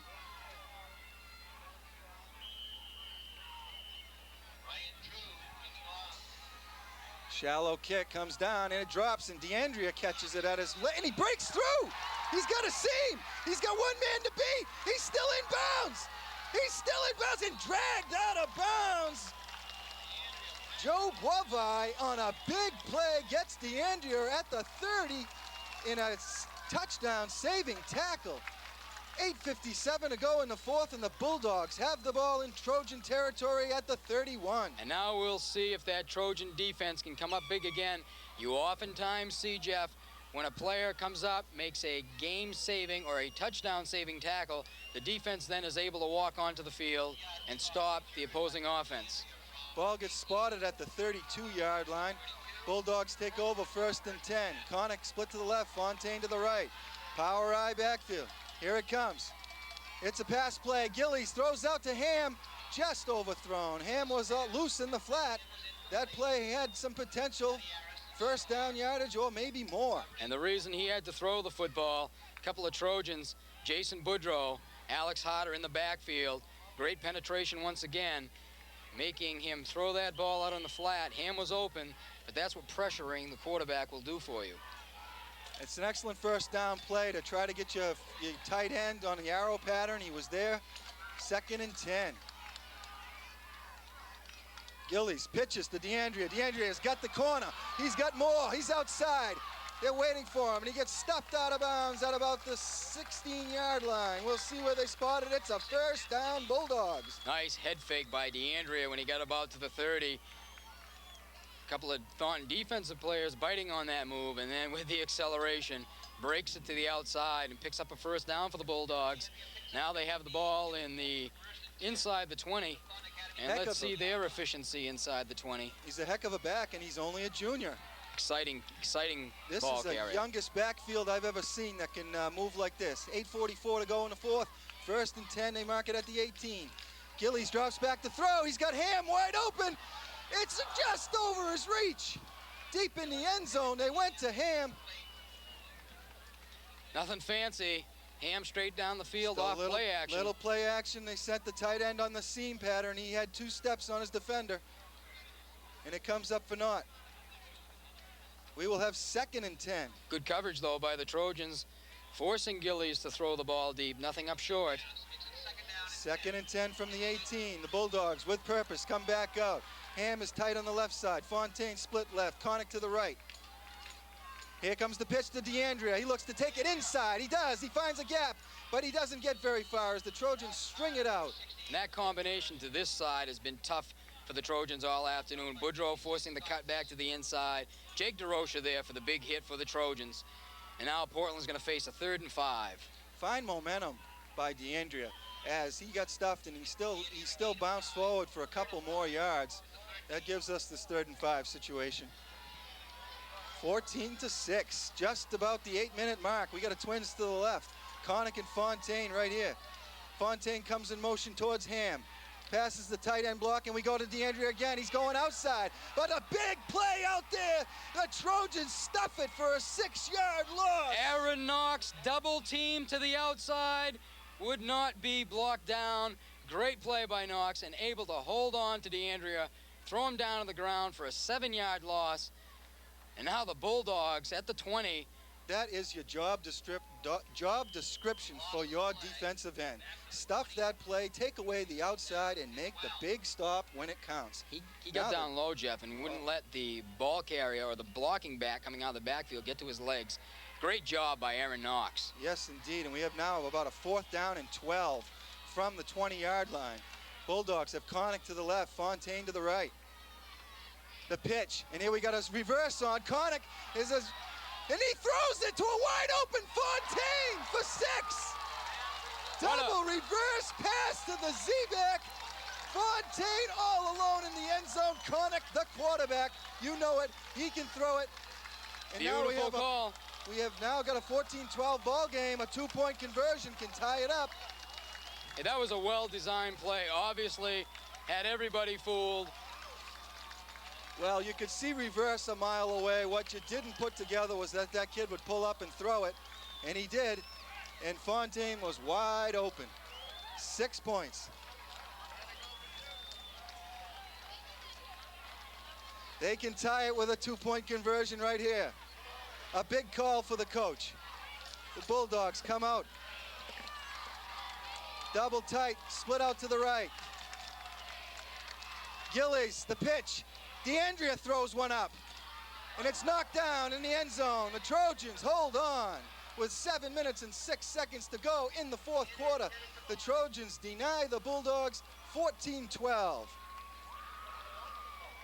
I'm trying to get the number of the Trojan player out there, and I believe it was Matt Libby that came over DeAndrea without interfering with him, knocking that ball to the turf. Great defensive play. Every play seems to now turn into the biggest play of the half, as that play was very crucial for both teams. Bulldogs now are under a little more pressure because they need that football back. And with 7 minutes to go, the Trojans are fully capable of running out most of that time with a successful ground campaign. And it's the type of football you like to see on the offensive side of things, when you can really outguess and outsmart that defense. Thornton had the end around very well covered, even that double reverse, but Portland one move smarter in this chess game, finding the receiver open. Which puts the run by Mercier. Very big. Very big. Don't go away just yet, folks. 7 minutes and 6 seconds to go. Still plenty of football left to be played here this afternoon. Well, I'd like to wonder right now, Marc, could we see some kind of funky kickoff? Could we see an onside kick, or is it too early to try to go to that? Just kick it deep and hope that you can get the ball back. Well, prior to the game, the kicker Rourke was out here all by himself, and he was practicing his onside kicks where the second one takes that high bounce. Well, you got to expect that at this point. You got to, you know, it is a bold call right now to go to that with 7 minutes and 6 seconds left. And it's not Rourke, it's Mazziotti that's doing the kicking. But Rourke is. And Mazziotti was the fella doing the kicking down there earlier. One black, one white shoe. That's how I recognize him. And Thornton has to be aware of that. They have only one man deep, so they are expecting something. True takes it at the 12. He's got a seam right up the middle. Oh, it closes fast, though, and the Trojans will start at about the 31-yard line. Well, let's see if all the things we talked about in the pregame come to play here. We talked about the superior size of the Trojans, the fact that Portland had 10 players going both ways, and that we should, by the 4th quarter, see those Bulldogs start to get worn down defensively. If that's the case, we would expect Thornton Academy to be able to grind this clock out and end the game. I would run the option right here, and I would look to try to pitch that ball. I know it could be a dangerous play, but it looks like so far they haven't been even trying to honor the pitch man. They've been coming right up on Burgess. All right, we've got Stetson split to the left. Down in front of us is Nassi. The give is inside to Boudreau. He breaks loose, but he's quickly wrapped up by Gillies. Outside backer Gillies makes that play, only a 2-yard gain. Moynet could have gone for a lot more. Well, they're going to give him his forward progress just shy of the 35-yard line. That was a very generous spot for the Trojans. Pick up about 4. We'll call it 2nd down and 6. And that's a real important, Jeff. As you know, when you're trying to grind the clock out, you got to get some positive yardage on 1st down, increase those possibilities on 2nd and 3rd down. Coming up on the 6-minute mark, 2nd down and 6. Trojans twins action out to the left.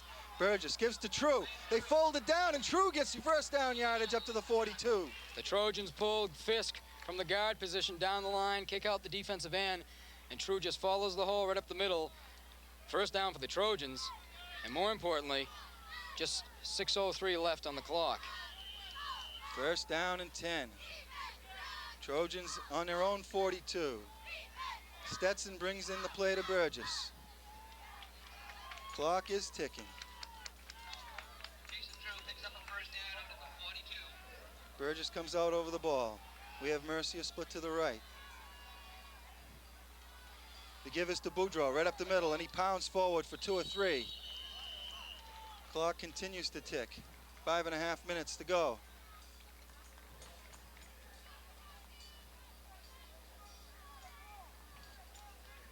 Woodrow picks up 2. And obviously the Trojans aren't going to be in any hurry to get out to the line of scrimmage, but they have to be aware. Very inopportune time here to pick up a delay penalty. Certainly, Marc, and Nassi comes in with the play.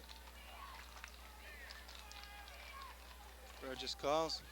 Nassi comes to the right. Mercier to the left. Boudreau and True in the backfield. The eye.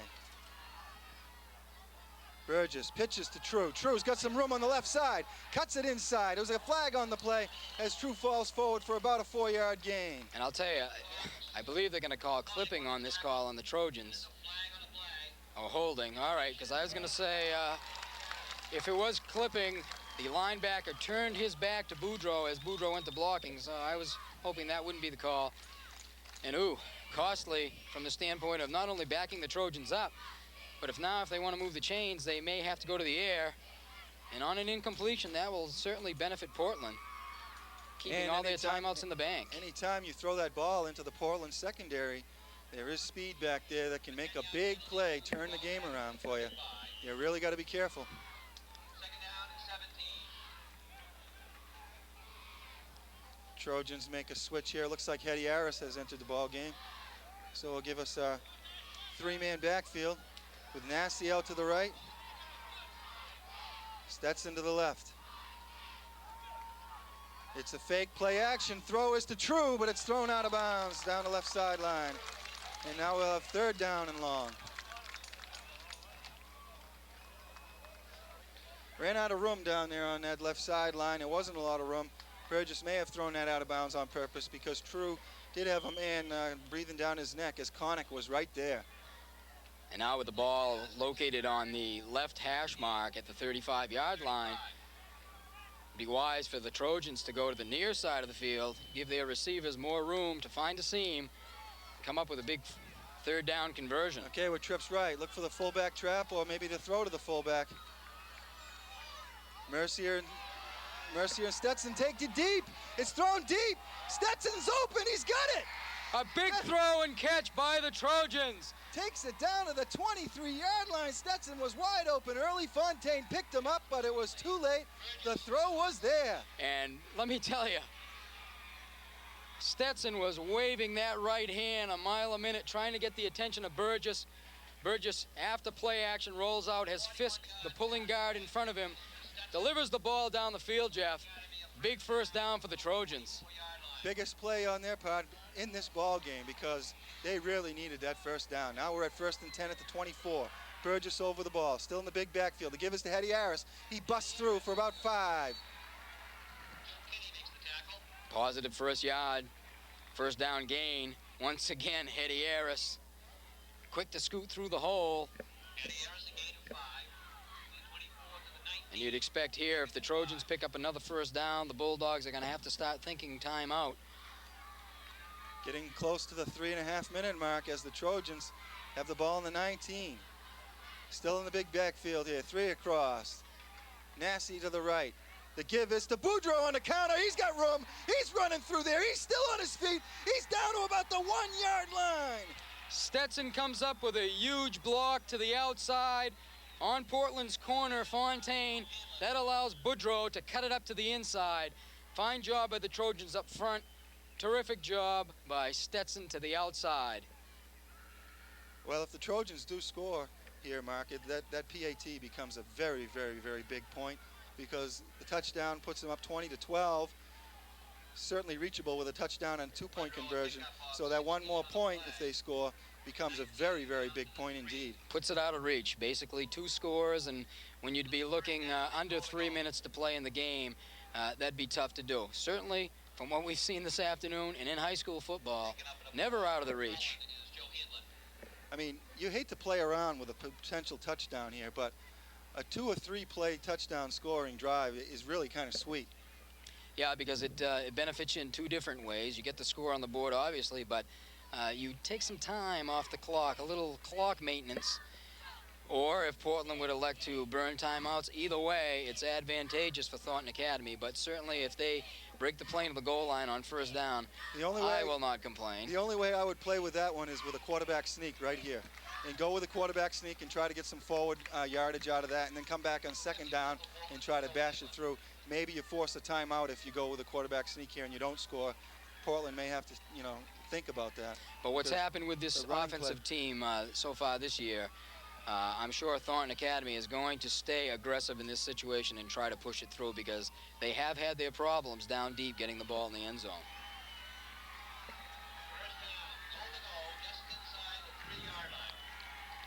Well, Joe Hanlon, a sophomore linebacker, is coming off the field on his own power.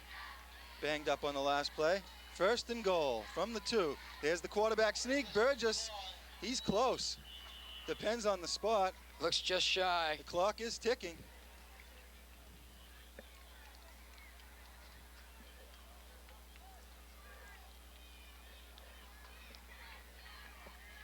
Boy, I'll tell you, they couldn't get it much closer. It looks about on the half-yard line, Jeff. And the clock is ticking. We're under 3 minutes now with the ball on the 1-foot line. Trojans looking to put this one a little bit further out of reach as they hold on to a 14-12 lead. 2:45 to go in the 4th. We still have not heard a score from the Lewiston-South Portland game. The big backfield. Look for Boudreaux. Here he comes. And the give is to Hetty Harris, and he's in, no question. Chad Hetty Harris, the senior, comes up with the touchdown, and the Trojans go up 20-12. Hetty Harris being used very effectively by the Trojans here this afternoon. And the ever-important PAT coming up. Oh, we know there's football in his bloodline. There certainly is. As many of these Trojans go back in their heritage. A fine game of football, as it has been brought on at Thornton Academy since the turn of the century. Burgess holding for Brasilovich. Very big point here as the Bulldogs poised to rush it. Ball is down, the kick is up. Kid is just and they're saying no to good. The left. Wow. Well, that keeps things interesting. It certainly does. As we said, folks, don't get up for a snack just yet. 2 minutes and 30 seconds to go, and that kick goes wide to the left and makes it so that the Portland Bulldogs have a definite chance to tie this one up. Plenty of time. Upping its lead, 20-12 on a 1-yard touchdown run by Chad Harris.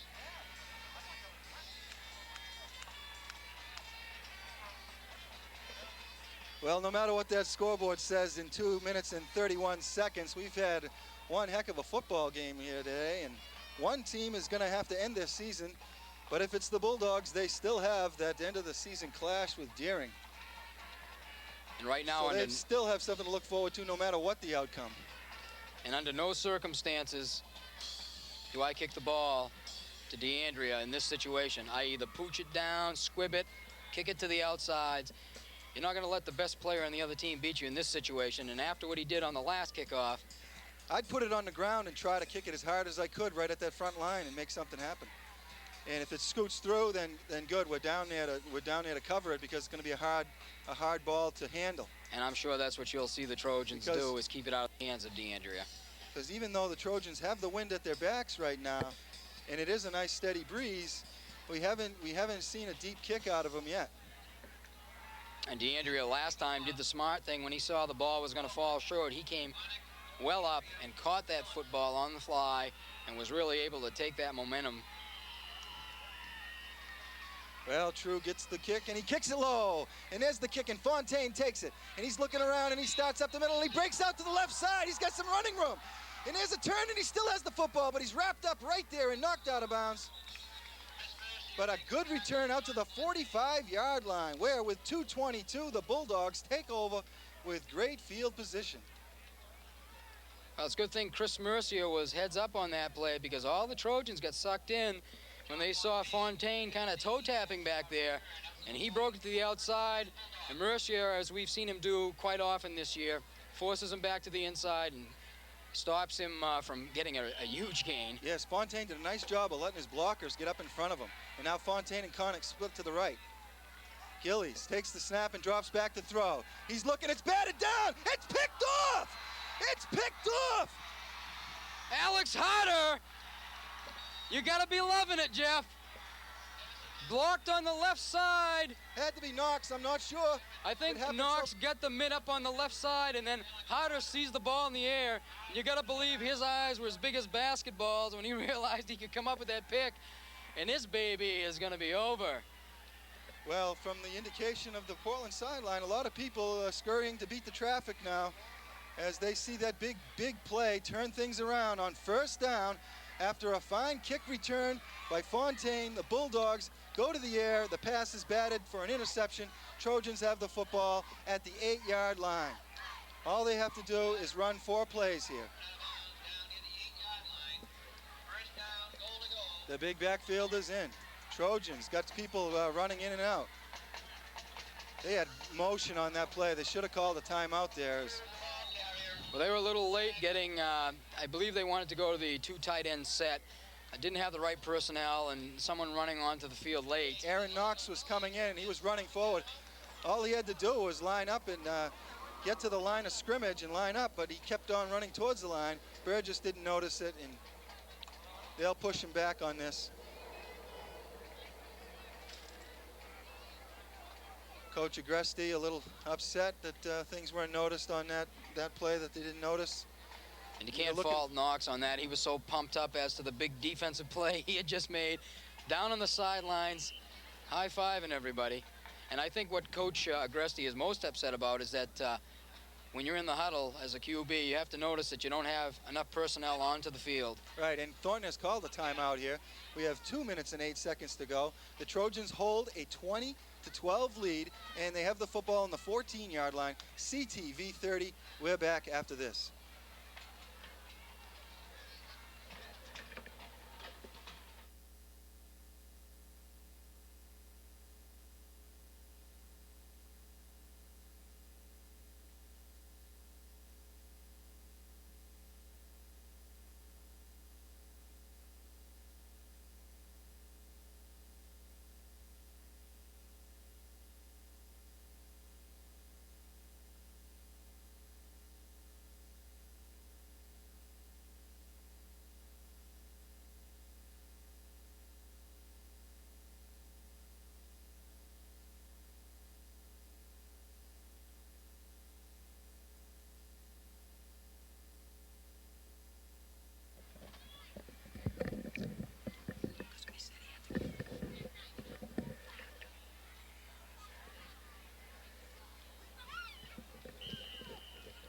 Trojans come out over the ball.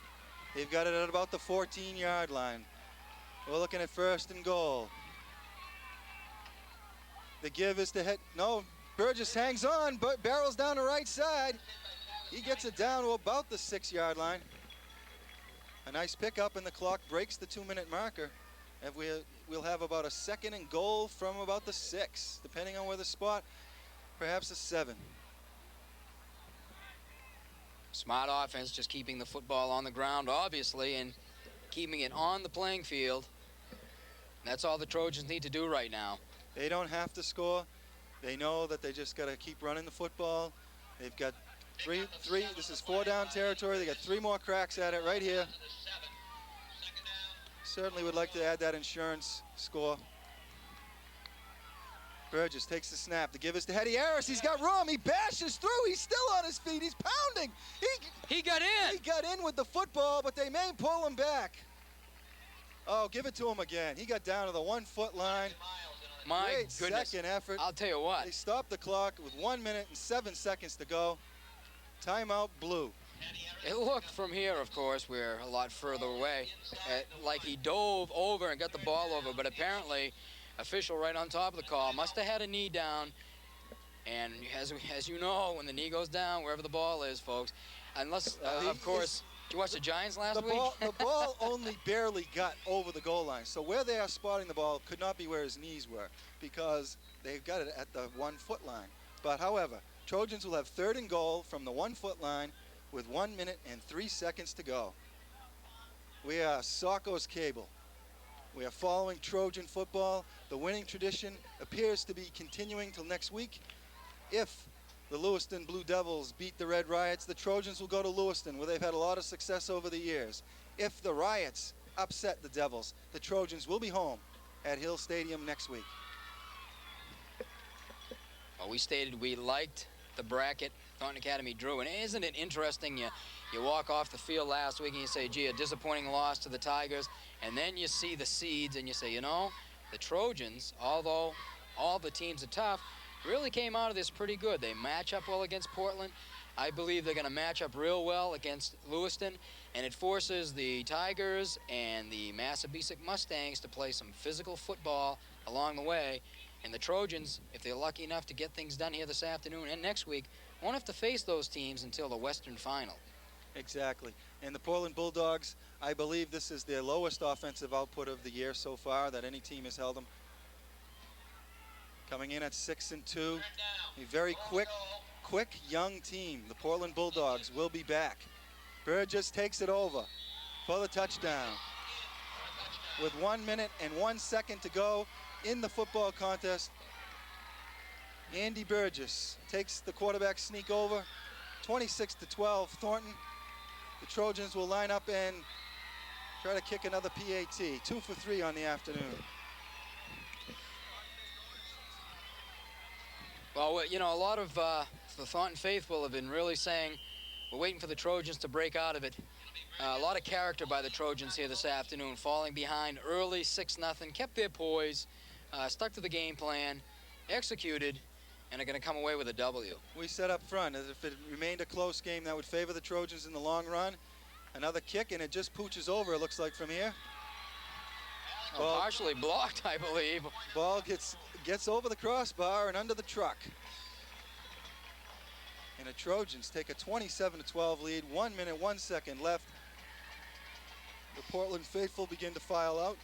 Trojans play the alma mater. Great day for football. UMaine will be here tonight. And the Trojans await the news. Or will they have to get on the pike and head to Lewiston? Or will they be home against the Red Riots? Well, the longer South Portland stays in that game, Jeff, very dangerous for the Blue Devils, because when you're up against a quarterback with the talent of a Brian Harvey, you don't want to keep it within reach. And the Trojans match up well against the Blue Devils as long as they can keep playing defense like this. They're in it with anybody in this league. I said that before on the telecast. But they definitely do have to mix it up against the Devils. The Devils have a good defense of their own, and you've got to be able to throw the ball on them. Trojans have been successful with the pass today. Yeah, and they use Chris Mercier in a little wrinkle that we haven't seen this year, so that's a new dimension. And when you have one more player that you have to keep your eye on defensively, it helps the other things go. True. Kicks it down, and it goes through Connick's legs. He comes back and picks it up, hands it off to DeAndrea. No, that's Gillies, and he's sneaking through. He's still on his feet. He's still up.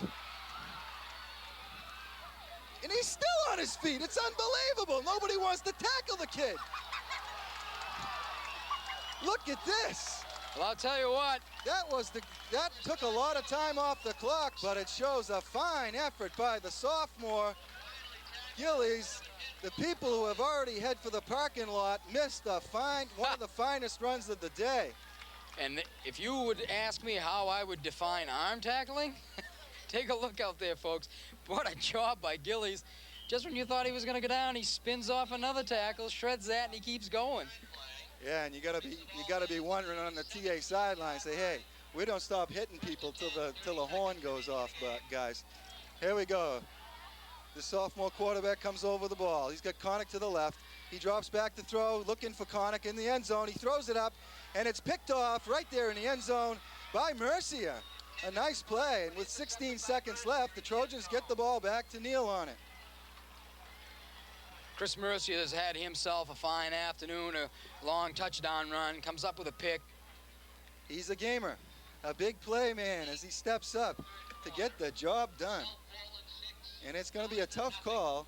In the third quarter, Jeff, we've got South Portland 6, Lewiston nothing. Well, I told people the Red Riots could go up there and give a game, and I do believe those people in Lewiston were very overconfident and too cocky for their own business, because the Edward Little Red Eddies went in there at 1-6 last week, and they were 6-1, and they almost took that game away from them. It was 30-30 with 5 minutes to go. And a couple of big plays, they squeaked it out. They made a big score out of a game that they really did not dominate.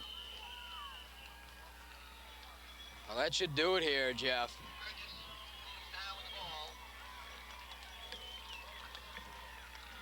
Well, I'm so happy to have been here today. The Trojans come away with a 27-12 victory over the Portland Bulldogs in a very hard-fought battle. We will be right back with a wrap-up after these messages from your local supporters of Thornton Academy football.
Well, Mark, here we are. It was a great day for me to come down here. Beautiful day for football. Trojans come out on top 27-12.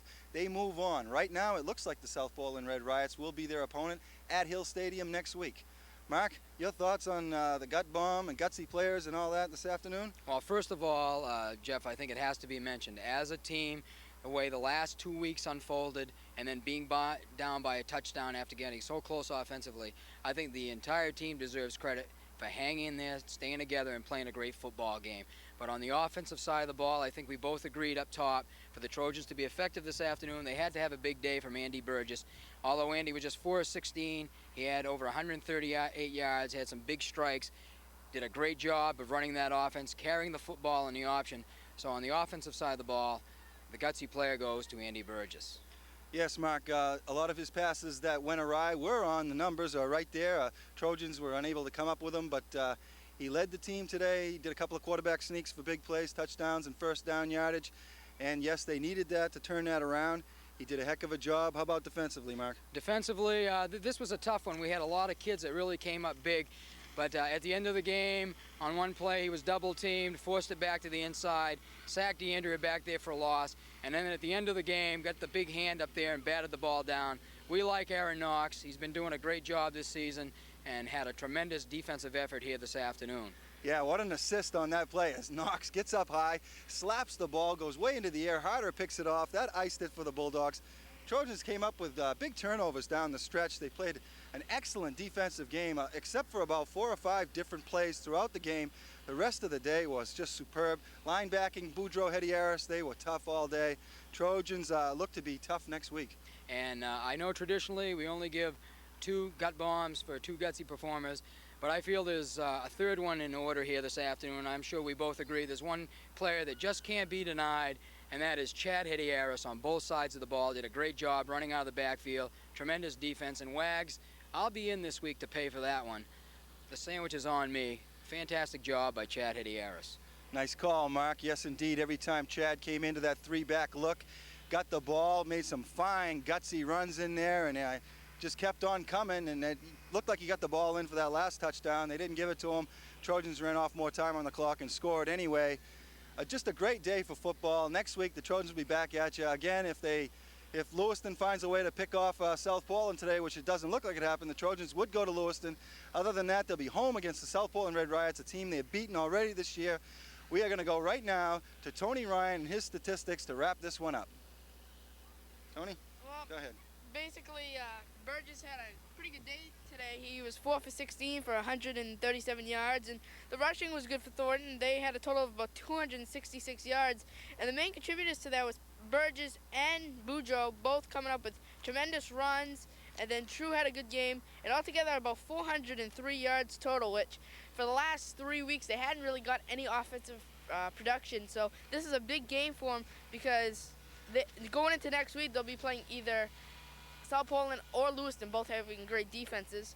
And for Portland, really a tough day, but for DeAndrea, 18 rushes, 154 yards, great day for him, and they ran for 170 yards, so that tells you he rushed for more yards than any of the other teammates, and they had 235 yards altogether and 65 yards passing. So today, Portland had a little bit of difficulty running to other players, but DeAndrea did have a good game. All right, thanks, Tony, and that's going to wrap it up. Once again, our final score, Thornton Academy 27, Portland 12. For all the folks here at CTV 30, a special thanks for Jeff Harper for joining us this afternoon, Dennis Avery running the camera, Tony Ryan on the stats, and Tony Alamo back in the studio. We'll see you next week with a final thought. It does not matter who the Trojans face next week. If they come to play smash mouth football as they did today, they will come out victorious. See you next week.